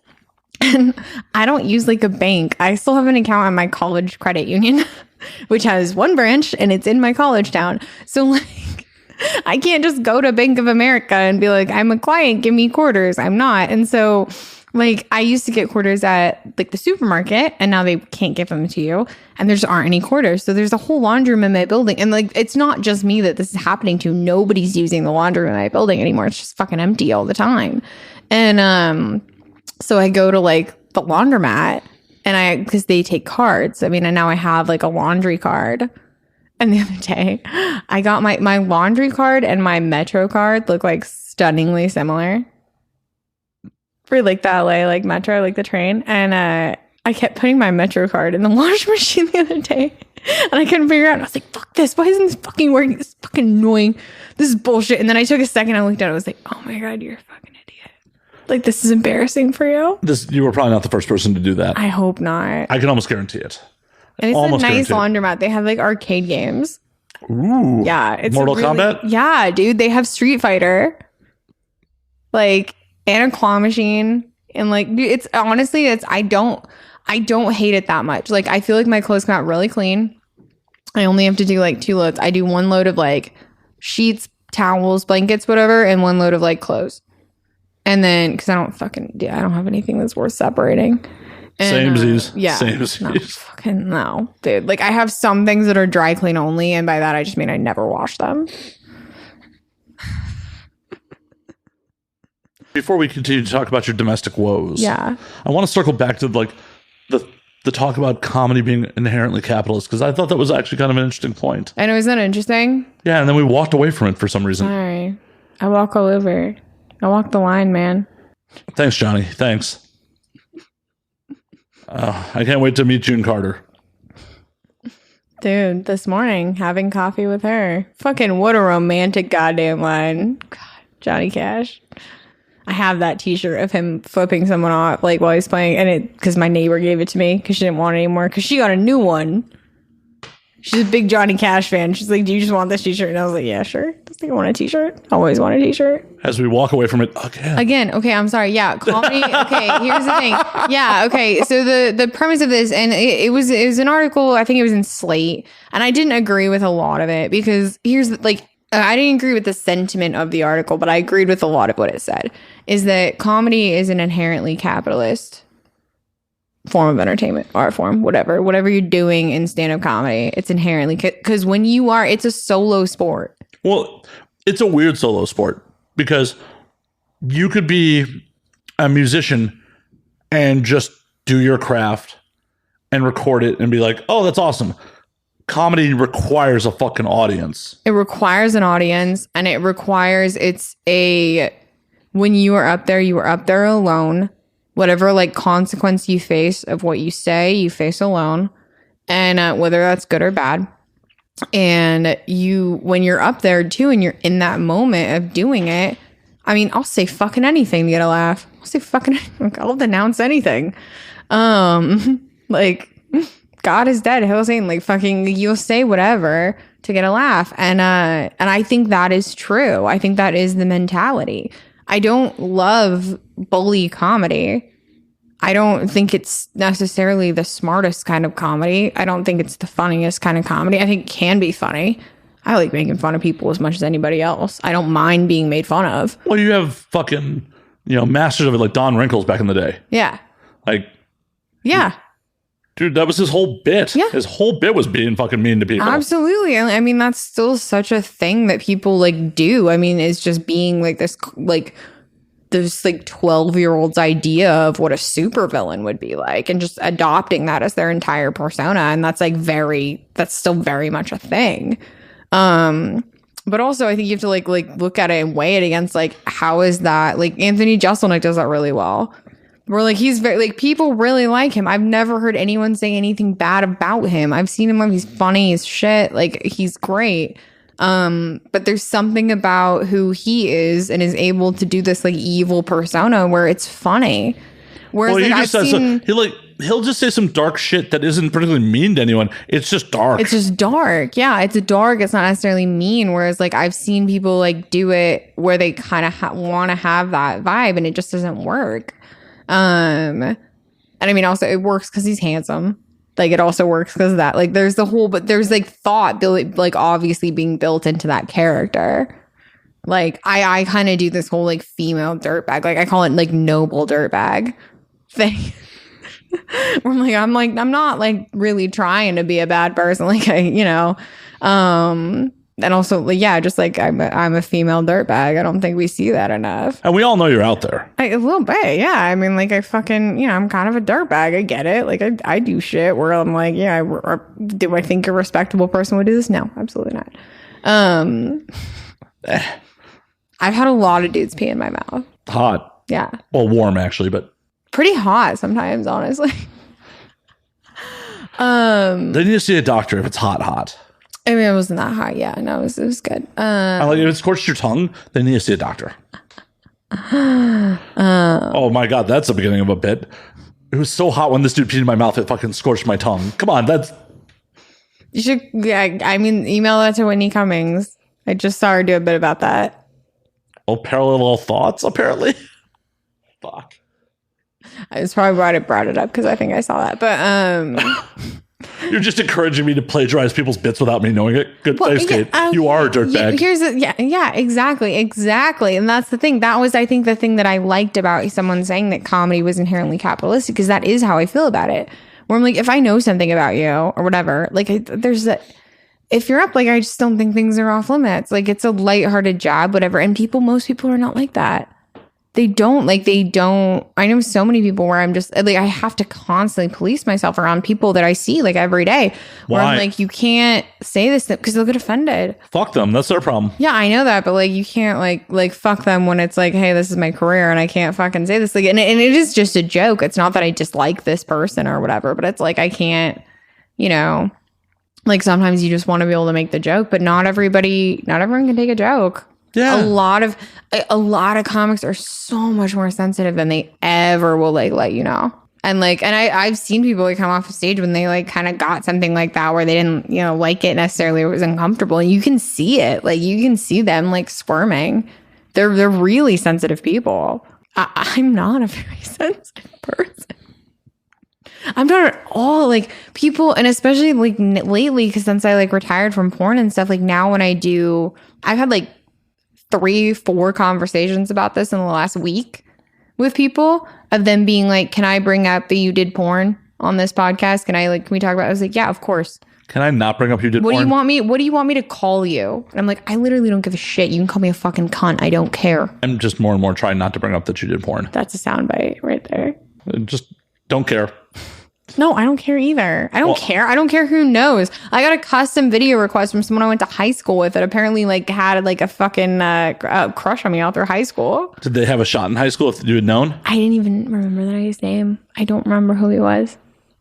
That's the worst. I don't remember at all. I mean, that's the worst. Like if he didn't have a shot, that'd be one thing, but to not even remember him is fucking worse. I don't remember him at all. He must have never talked to me. I mean, there was 400 kids in my high school, so that's saying something. Yeah. It's not a lot of people. I don't think this kid ever talked to me. Furiously masturbated to you. He asked if I still had this hoodie that I wore all the time in high school, if I could wear that in the video.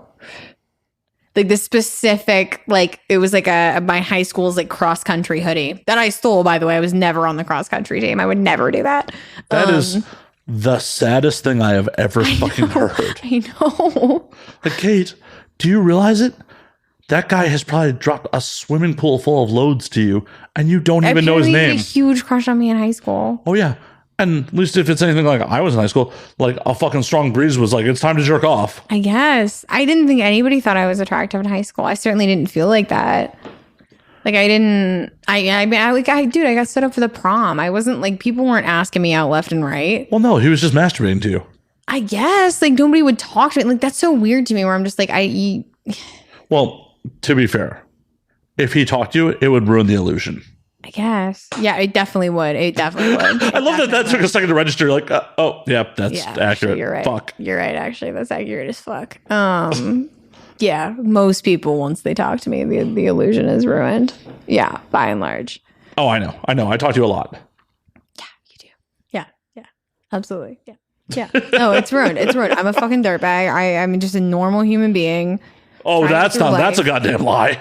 I'm a normal fucking human being. You are not a normal human being. Thanks. My mom says the same thing. Well, your parents can't be wrong all the time. My dad said that to me when I moved to like Portland. I've been living there for a while. They didn't know what I was doing yet. I told them I was making corporate infomercials. Technically true. Yeah, it was a company. So I worked at Insects in Portland, and there was a company called Intersect Video in Portland that I don't even know if they're still in business, but like it was so close, and they had a website, and that they made like infomercials and like corporate training videos. And I told them that's what I was doing. I was like, I work for these people. I mean, this website was from like fucking 2002. It was a shitty website. Like they bought it for a long time. I feel bad about it, and I don't really feel bad about it now. No, you shouldn't. Here's the thing: it wouldn't have been better then if I'd told them earlier. I just got like a couple extra months of my parents still liking me, so that was fun. Hey, they like me again now. They like me again now. We're fine. If your parents like you, you don't. Whatevs. They're cool. We have the relationship that we have. You know, it's good. Yeah, it's cool. I talk to my sister more than I used to, which is awesome. I like my sister a lot. She's cool. Well, she's got a condo, so you got a place to crash. She bought a condo. Yeah, I'm like really proud of her, but also like, fuck. Don't worry, it's not in LA. She could never afford property here. No, neither can I. That's what I told my dad. I was like, yeah, do you understand that like a one bedroom condo, like 700 square feet in my neighborhood goes for like $1 million? If not more. Yeah, exactly. He was like, oh. I was like, yeah, I'm never gonna buy property here. Like, that's not happening. I mean, you could win the lottery. You could. Or I could have a successful career. That's too. But I like that you think that we winning the lottery is more likely. I live in the real world. Yeah, me too. Actually, you could marry up. That's the real. That's the other thing. Is that if there's some rich dude looking for a smarmy 26-year-old mistress / third wife. No, you don't want to be the mistress. The mistress gets nothing. As long as they pay me for a while, that's fine. Yeah, but you get like sugar baby money. That's not property money. It's not bad. I had a sugar daddy for a while. It was great. Yeah, obviously you still don't own property. Yeah, I mean, one time I took $20,000 in cash through the Cleveland airport in a pink velour sweatsuit. So. Did you get to keep it? Yeah. Oh. Well, that's nice. Still not property money. Nobody gave me shit, by the way. I was so nervous the entire time. Nobody said shit. I had like elaborate backstories prepared the entire ride at the airport about why I was carrying that much money through. No one said shit. Yeah, that's under the declaration amount. Yeah. No one cares. Yeah, no one cared. It was great. I bought myself a really nice neck pillow. With 20 grand, you bought a neck pillow. Well, I mean, I bought my for like it was like $45, but it's a really nice neck pillow. I was just so relieved when I got through security that I bought myself a really nice neck pillow and a pashmina. Just like cuddle up the whole way through. Dude, I was like swaddled in velvet and cashmere. It was great. Glory days. Glory days. They'll pass you by, glory days. And then I accidentally stole the napkin from first class. I still have it. I actually didn't even think about it. Here's the thing. When you fly first class, I didn't know this because I had never flown first class before, is that they like just keep giving you wine. Yeah. Like you sit there and they're like red or white. And you're like, say what now? And then just they keep filling it. So I do the entire thing. I got off the plane. I was fucking hammered both times. I was like, this is the best day ever. Seriously, on a flight from Amsterdam to New York, me and my buddy drank first class out of red wine. Yeah, dude, it's the best. Like, I've been cut off on international coach flights before. When I fly international business, like first class, like, oh, I get wrecked. Dude, it's rich people experience the airport so differently. Oh, yeah. I mean, I experience the airport. So, like, every time I'm at an airport, I'm just like, let's get drunk. That's what we're doing now. Like, I can't drive. I'm not flying the plane. Oh, that's my line all the time. Yeah. Like, and if I die, I want to be happy. Because I was traveling so much at one point. Like, I did not step foot on a coach flight for a couple of years. I have this whole bit right now about how human trafficking, it's about human trafficking. Human trafficking is not that bad. Nobody's shipping anybody in wardrobes. They do make you fly coach, which is shitty.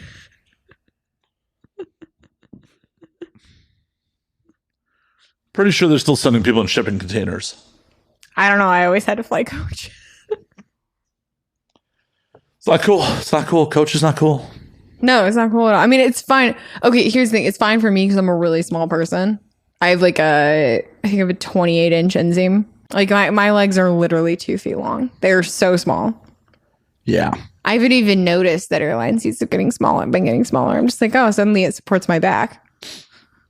Yeah. Haven't even noticed in the last 10 years. Yeah, it doesn't, I don't give a shit. It doesn't matter. My big ass, that's a different story. Yeah, no, as long as I like being in the window, I don't like being in the middle. I haven't been on a plane in so long. So weird. This is probably the longest I've not been on a plane. 100% it is for me. Like, yeah. I didn't get on a plane all of 2019, which was the first time in over a decade I hadn't been on a flight. Really? You didn't fly at all in 2019? I didn't leave California in 2019. Really? For any reason, or do you regret that now? Oh, I mean, I definitely regret that. Well, and what was super fucked up was, it was I'm losing track of days, but either yesterday or today, 5 years ago, I was landing in Paris on my way to South Africa. You were telling me, yeah, you told me that. Yeah. Like, man, I miss doing things. Right. I mean, I was never I went to New York last year for like vacation. That was the first like big vacation I'd ever gotten to take as an adult. And it wasn't even intended to be a vacation. It was just, I was supposed to go for a tour and be a hooker. And then I like met a boy and made out with him in a bunch of museums. And I was like, I called them and I was like, I quit. I'm in love. I'm dancing in a speakeasy, drinking red wine to a jazz quartet. And they were like, good for you. And I was like, cool. Dude, nicest people you've ever cheated out of like $10,000. Seriously. There's more where that came from. They know it. No, I mean, they were very happy. It was a great time, but it didn't end up being a vacation. It cost me an enormous amount of money. It cost me about $35,000. And like in terms of lost revenue, it cost me about $35,000. Yeah. And but I had a great time.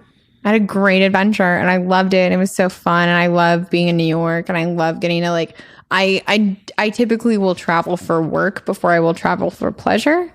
Because I'm still young and I still don't really have that extra budget where I can like, and I won't like allow myself to be like, oh yeah, you can go do this. Like I can't. It's honestly a thing I didn't start doing in my 30s. Yeah, I think I could see myself doing that in my 30s. It's hard too because I have squeegee and like she's hard to travel. For sure. But yeah. For me, like in my 20s, it was just like, no, I'll just keep working. It's like, it's fine. I'm working all the time. I'm busy. I'm trying to like build up anything. Like I'm trying to build up savings account or whatever. Like, well, for me, it was just like, if I take vacation, I lose out on so much money. Why would I take it? And then in my 30s, it was just like, these motherfuckers do not care about me. Yeah.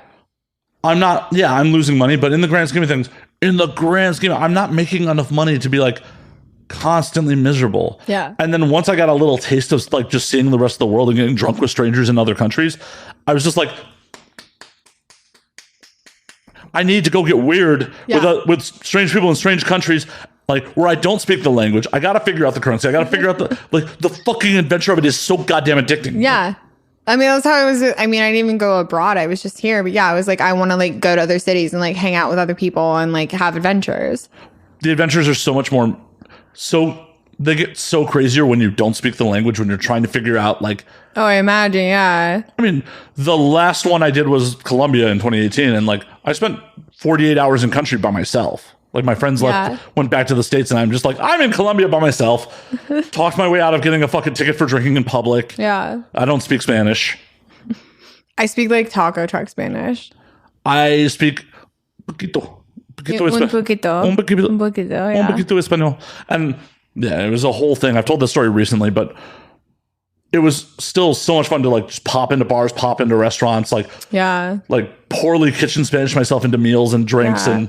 I mean, I went to New York alone. Like, I ended up meeting this guy, but like, I went to New York alone, and was just like, I mean, it was the first time I had ever been in New York. I'd wanted to go to New York since I was tiny. Like, that was, I remember being like a little kid, being like, I want to go to New York, and then I remember being like 12 and seeing like 30 Rock and being like, I want to go to New York. I want to be Tina Fey. Like, I want to go to New York, and it was the best place for me to like be able to go for that first like. Getting to go do something really because you want to go do it. And I just remember being so happy, you know, like just walking. I would walk. I mean, one day I think I walked like 9 miles like around Manhattan. I didn't do anything. I didn't like have a tour. I didn't like have a plan. I just got up, and that's what I would do every day. I would just get up and I would go walk around New York, and I loved it. I was like, it was great. I went to every museum. I didn't go to MoMA. I went to like every single one. I went to the Whitney, the Frick, the Met, the Natural History Museum, the New York Historical Society, the Guggenheim. I went to like all of them. I saw a Broadway play with Nathan Lane. That's awesome. That's it was amazing. I was with that guy, and like all of they had tickets to the show. Was Gary. It's like a sequel to Titus Andronicus, written by this really gay dude. It's hilarious. And so it's a sequel to Shakespeare's worst play, written by this super gay dude, starring Nathan Lane. And they had all had tickets forever. And we met up at like Restaurant Row. He and I had been with Whitney that day to see the Andy Warhol retrospective. This whole day is like such a great, everything about this things I like. And so we all met up for dinner. We had a really good dinner. And then they were going to go to the show. And he, you know, he'd been really nice, but he was like, hey, you know, we bought these tickets months ago. Like, we don't have extra. And I was like, that's no problem. He like gave me his key, and I was like, I'll meet you back at the apartment. And so I headed to the train station. I got one stop, and I get a text, and he's like, hey, there's these ladies here and they got an extra ticket. Can you get back? So I fucking get out of the train, walk upstairs. I sprint like 8 blocks through Midtown. Like I fucking I'm like dodging people. And I get to the Lincoln Theater, and there's these 2 middle-aged real estate agents from Long Island that have accidentally bought one extra ticket to this play. And I was like, they're like $50. And I'm like, here, sold. And I'm a fucking hooker, so I got $50. So I hand them $50. So I ended up watching this play starring Nathan Lane with these 2 middle-aged real estate agents from Long Island. Because all my friends are sitting together. They got their tickets ages ago. So like I'm sitting in the back with these 2 enormous red-haired women from Long Island, like Italian, just so funny. And it was the best time. It was so fun. Just like sprinting through Manhattan to get tickets to a bar. Like it was everything that happened. It felt like a movie. The whole thing just kept playing out. That is what life is fucking about. Yeah, that's what it's about. That's what you wanted. I mean, I remember having this moment where I was just like, this is what I want to do forever. Like, however can I do this? Fuck yeah. Especially in New York. New York is one of my favorite places to visit. I could never live there. Oh, I could live in New York. I couldn't. I've considered moving to New York so many times this year. Well, it's just the thing with New York is like, I love visiting there, but it's one of those things like growing up in Chicago, I don't want to ever deal with a city that has winter again. Yeah. Yeah, that's a big thing for me. I don't want to deal with winter again. Especially in a place where like, I know I'll be taking public trans everywhere. Yeah. That all sounds like fucking miserable. Yeah. But I love visiting New York. And every time I'm like, especially when I'm walking down like the Lower East Side and shit like that, it's like, I feel like I'm in a movie. And I don't know if it's because so many fucking movies have been filmed there or just because how magical that part of New It York is. Every corner you turn, there's going to be something new. I mean, it's just, there's always something there. It's such a magical place to walk around. Like you never know. I mean, I adore New York. I love it. I love it. See, I think you would like Tokyo. I probably would. Yeah. I would imagine I would like Tokyo. I would imagine I would like a lot of Japan, actually. I don't know. Never been out of anywhere but Tokyo. Yeah. From everything I know, I think I would like a lot of Japan. I remember my dad went to Korea one time and he called me down to his office. I was like 17. And he called me down to his office to go over his will, just in case he got kidnapped by the North Koreans. That wasn't like a threat. He was just worried. And I remember having to sit there and he was like, this is who you call and this is what you do. And I'm telling you and not your mother because I just don't feel like I feel like she won't be like emotionally able to handle this. And I remember being like 17 shit. And my dad was like going to Korea and just being like I was, you know, he went to fucking Jeju, which is like a resort island, and was speaking at a conference and it was so Western. It was fine. And but I just remember being like the entire time he was there was like terrified that something was going to happen and I was going to have to be like the executor of my dad's will, and also that my mom was going to find out that I was, because she didn't know. Like he made it very clear. He's like, don't tell her, I'm telling you. Like she's going to be offended. Oh my God, that's dysfunctional. Yeah, dude, it was so dysfunctional. And then I remember he came back and like the thing that he said was that the McDonald's in Korea were exactly like the McDonald's in the US. Like that was his whole take on Korea. They're very nice. The McDonald's is exactly like it is here. See, I want to go to Seoul because I've heard wild things about Seoul. He said the food was great. I mean, he did eat outside of McDonald's. He said the food was great. He said everyone he encountered was just the night. And then that takes a lot for my dad because he's pretty critical in those things. And so I trust his travel reviews. And he said he did not encounter one person in Korea that was not just like the nicest, most hospitable person he'd ever met. Yeah. I want to go. Because for fuck's sake, I've been to Tokyo twice. I love Japan. I love it. I didn't realize how much I was going to love it till I went there. Yeah.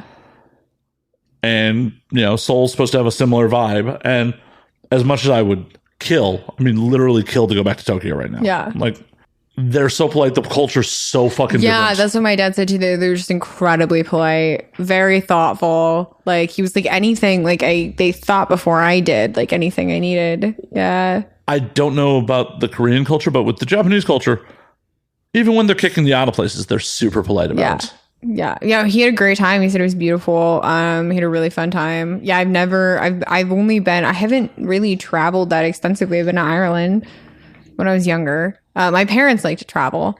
But they mostly, I mean, even now, like my parents travel constantly, but they travel mostly like domestically. So like my dad was just in Pebble Beach to go golf. See, the problem is I've been to 45 states. America is America. Yeah. Like there are some regional differences, but America's America. I was so fucking bummed out when I made it to Hawaii, and I'm like, cool, there's a goddamn McDonald's. Yeah. Did you get the coconut pie though? No. They're good. They're pretty good. It's the consistency of jizz, but they're pretty good. I was in Waikiki. I just drank on a beach for a day. Yeah. I went to Kauai for like 3 weeks when I was 18. It was really, really fun. Because Kauai is super rural. So it's very safe. You can like hitchhike. I mean, the entire island's 20 miles. Nice. It's 20 miles accessible, and the rest of it is like this huge canyon. So there's like 3 towns. It was really fun. We just bummed around the beach the whole time. It was great. I love it. My dad's very like he's like go on all vacations, and like he left. I have a bit on this too.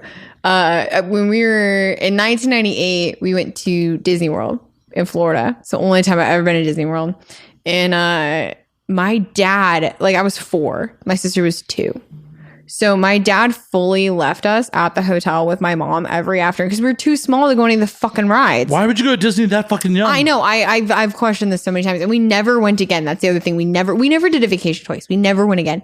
And so he would go back to the Magic Kingdom in the afternoon and ride all of the other rides. And then he would get the pictures, the pictures they take. He would buy the pictures. Then he would come home and show us the pictures in the hotel of him on the Tower of Terror and on Space Mountain, all the fun stuff that we couldn't do.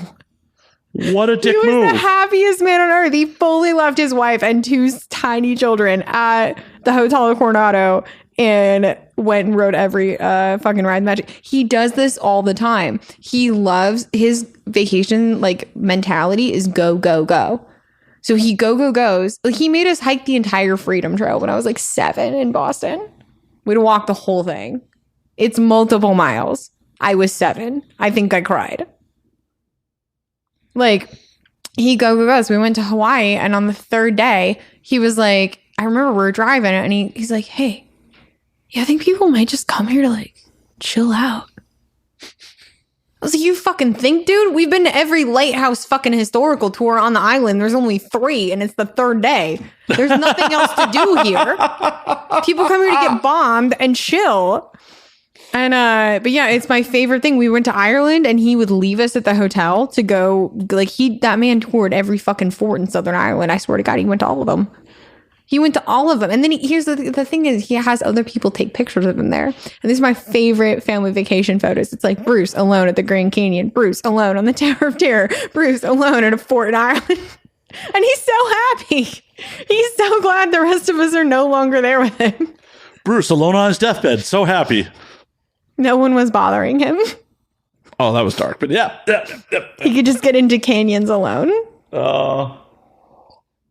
Yeah, no, he loves it. I mean, he has it, but it's cool. I admire this about my parents a lot because they're both really independent people, and they take separate vacations. And so my dad like goes with his golf buddies, and he'll go do whatever he wants to go do and see. My mom goes and does her shit. Like, it's cool. They both travel constantly, especially they're both retired now, so they both like just go do whatever. I mean, like, I've been a little concerned with them through all this because they're traveling like it's nothing. Yeah, that's not good. Yeah, I mean, they were in Seattle. My dad was in Pebble Beach. They were in, I don't know, they both, I never know where they are. They're always like, oh, you're actually home. Cool. Yeah. Right now they're home because they're redoing their basement. So they're overseeing like quite a large renovation. So they're. Hashtag rich people problems. Yeah.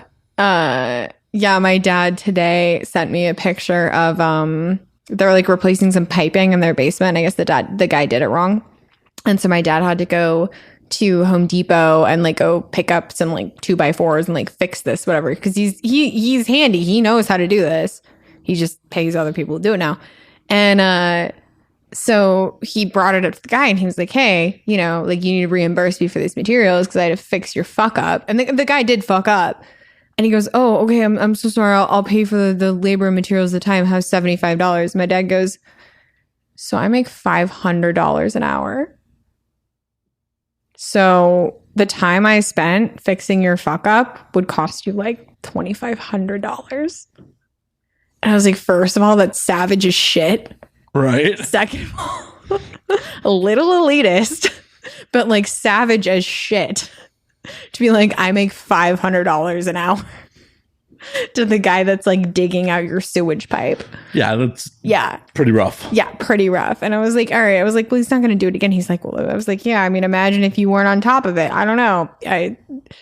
Hilarious. And then also I had to process that whole $500 because I don't even make $500 an hour. It's insane. When I was a hooker, yes, more than that. But like, but that's not sustainable. Like, that's not sustainable for a career. No, not in the way of where he's like, I make $500 an hour and I work 60 hours a week. Right, exactly. Like, I can't even do that math. It'll upset me. I'm a little upset. I did the math pretty quick. Yeah, it's pretty upsetting. It's pretty upsetting. Yeah, he had a golf cart with that doesn't even count the overtime. Like, he put racing stripes on his golf cart recently. Yeah.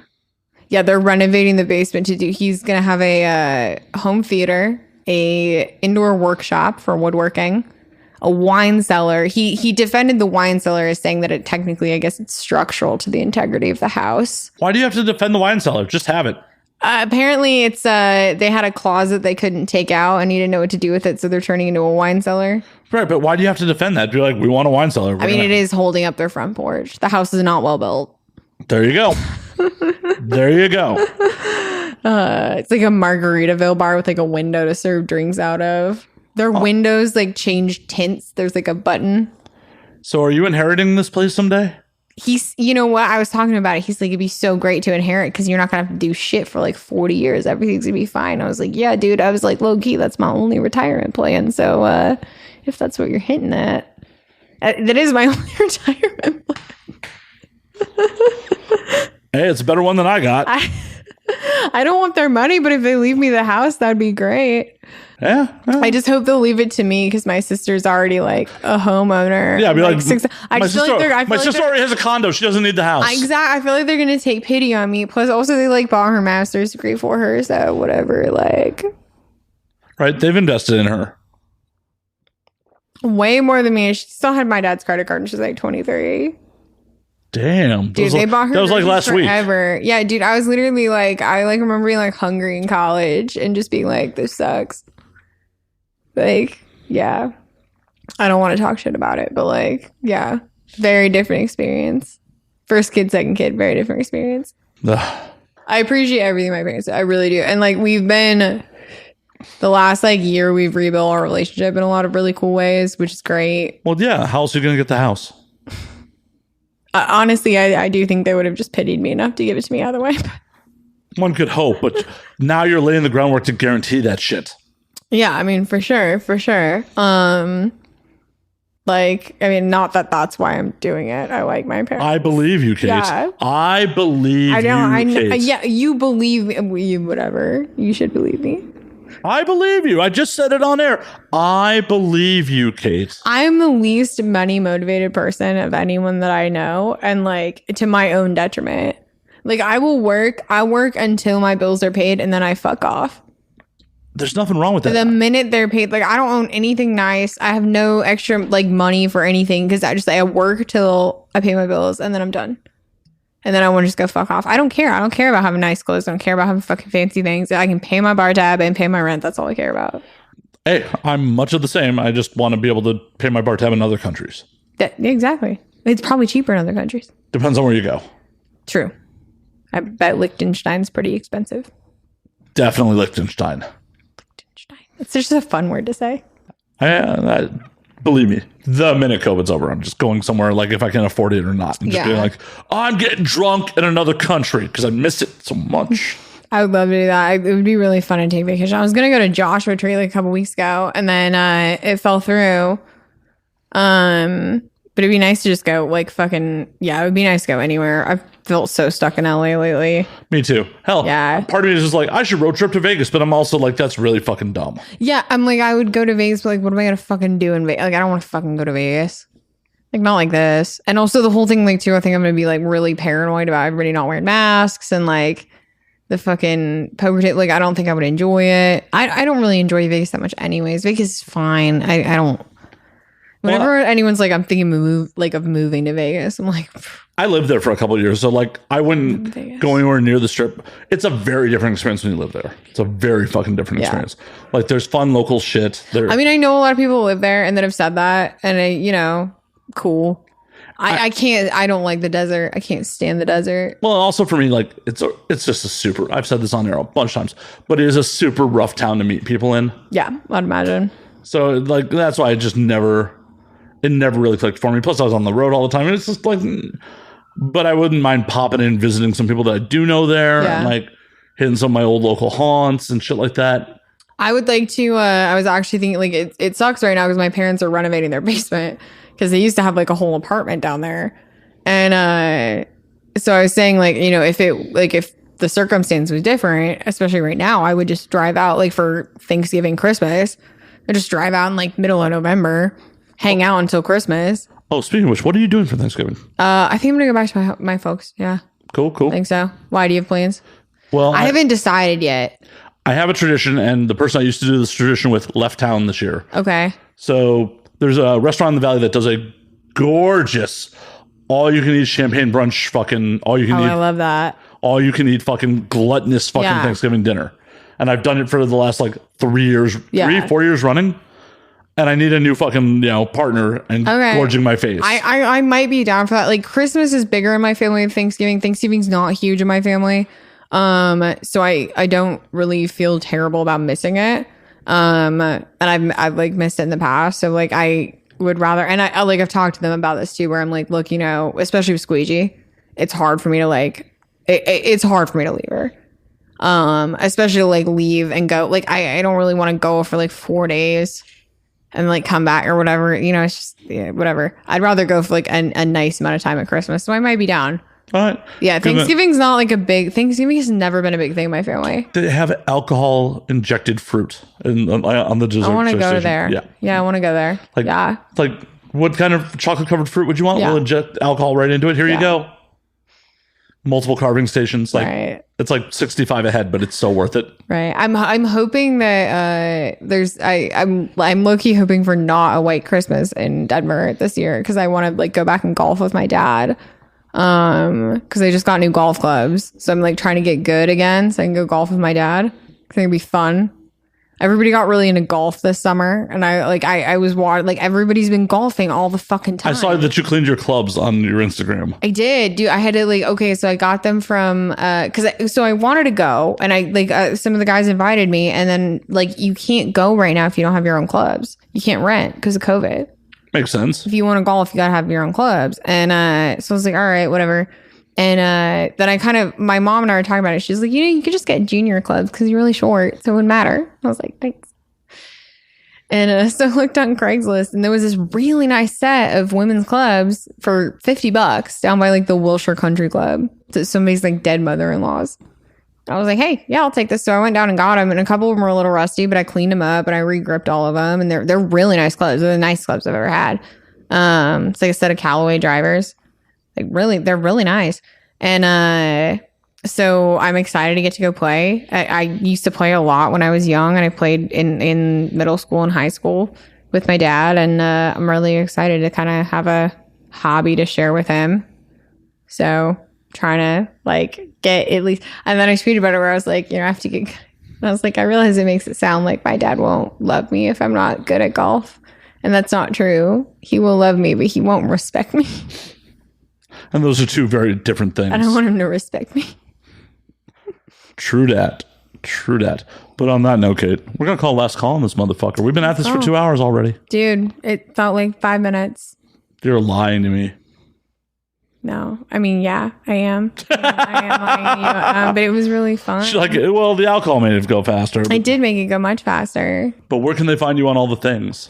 You can find me anywhere on the internet as the OG Kennedy. That's the as in the OG is an original gangster Kennedy, like the dead president. Wait a minute, did you get the one minus the underscore? No, not on Instagram. I'm about to get there. Oh, I'm sorry. You can find me on Instagram as the as in the underscore OG Kennedy, because there's a science teacher in Minneapolis that refuses to budge off that handle. I've messaged him so many times. I've sicked so many podcast fans on him.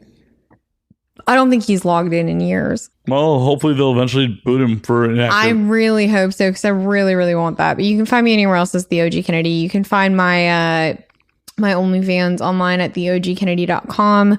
You can listen to my podcast, The Kennedy Assassination, at anchor.fm/The Kennedy Assassination, or by searching for that on. And if you hate Kennedy, and if you hate Kate, if you hate Kate, you may be a guest on it. You can, if you want to see the podcast keep going, because I don't, and I've talked about this with people, like I've talked about this with you, where as nice as it is that people will pretend or offer to hate me to come on the show, I really wanted to keep the ethos of the show pure and like what I wanted it to be. And if it's not, you know, then...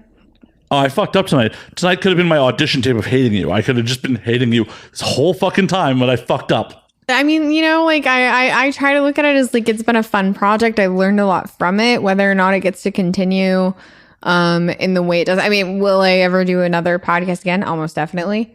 Well, in all honesty, Kate, I'm happy that you failed, because it just makes me look better that I'm an ongoing podcast. Yeah, absolutely. I mean, it's fine. It's fine to fail at things. It's okay. Well, it's just credence when I'm like, oh yeah, most podcasts last under 6 months. Yeah. I'm such a... Yeah, this one might last under 6 months, and I'm trying to be okay with that. I really don't like losing, so I'm like really trying to like be like, you know, this is at least it's for mostly circumstances out of my control. That not enough people hate you. Can't force people to hate me. You could try. Apparently. I mean, I know so many people that have so many people that hate them, and I'm like, what do you do? Well, most of How them can I tap into that? sexually assault minors, but Okay. Well, I'm not going to do that. But like, yeah, I mean, nobody's ever even mean to me on Reddit. I was just talking about this to somebody else yesterday, where I was like, literally, I was saying something about like how they love me on this one. There's this subreddit that loves me, and I was just like, he's like, I never read that for my mental health. I was like, well, I do because they like me. Like, so check out the Kennedy assassination. And are you going to plug the OnlyFans or not? I did. It's theogkennedy.com. Oh, okay. Well, go to theogkennedy.com. See Kate in a bathtub with her tits out. Yeah, with my tits out talking. And there's a bunch of like nude photos and you can talk to me and all that shit. It's cool. It's fun talking to Kate. Yeah, money for it. It's basically my primary income. So yeah, please go do that. It's like $5 a month. Please support Kate before she's sleeping on my couch. Yeah, seriously. I don't want to sleep on his couch. No offense. It looks like a nice couch, but it's a great couch. Yeah. I've had sex on that couch. It's great. It's awesome. I just wanted to throw that in there. I've had sex on my couch too. But you haven't had sex on my couch, and I haven't had sex on your couch. So we should swap couches and do that. I don't think you want to have sex on my couch. It's pretty gross. Well, I'll find a gross partner to have it with. I spill things a lot. I'll spill something on that couch. Oh, that was horrible. Anywho. You can always find me at Matt_Slayer on Twitter, Matt Slayer on Instagram, Matt F. Slayer on Facebook, twitch.tv/Matt F. Slayer. You can find the podcast at And Now We Drink on Twitter, and Now We Drink _ on Instagram. And until next week, motherfuckers. I fucked that up. And until next week, drink up, motherfuckers. I fucked up my own sign off. I've only been doing this show for years. You're doing great, though. You're a longtime podcaster. Yeah. Cheers. I'm empty.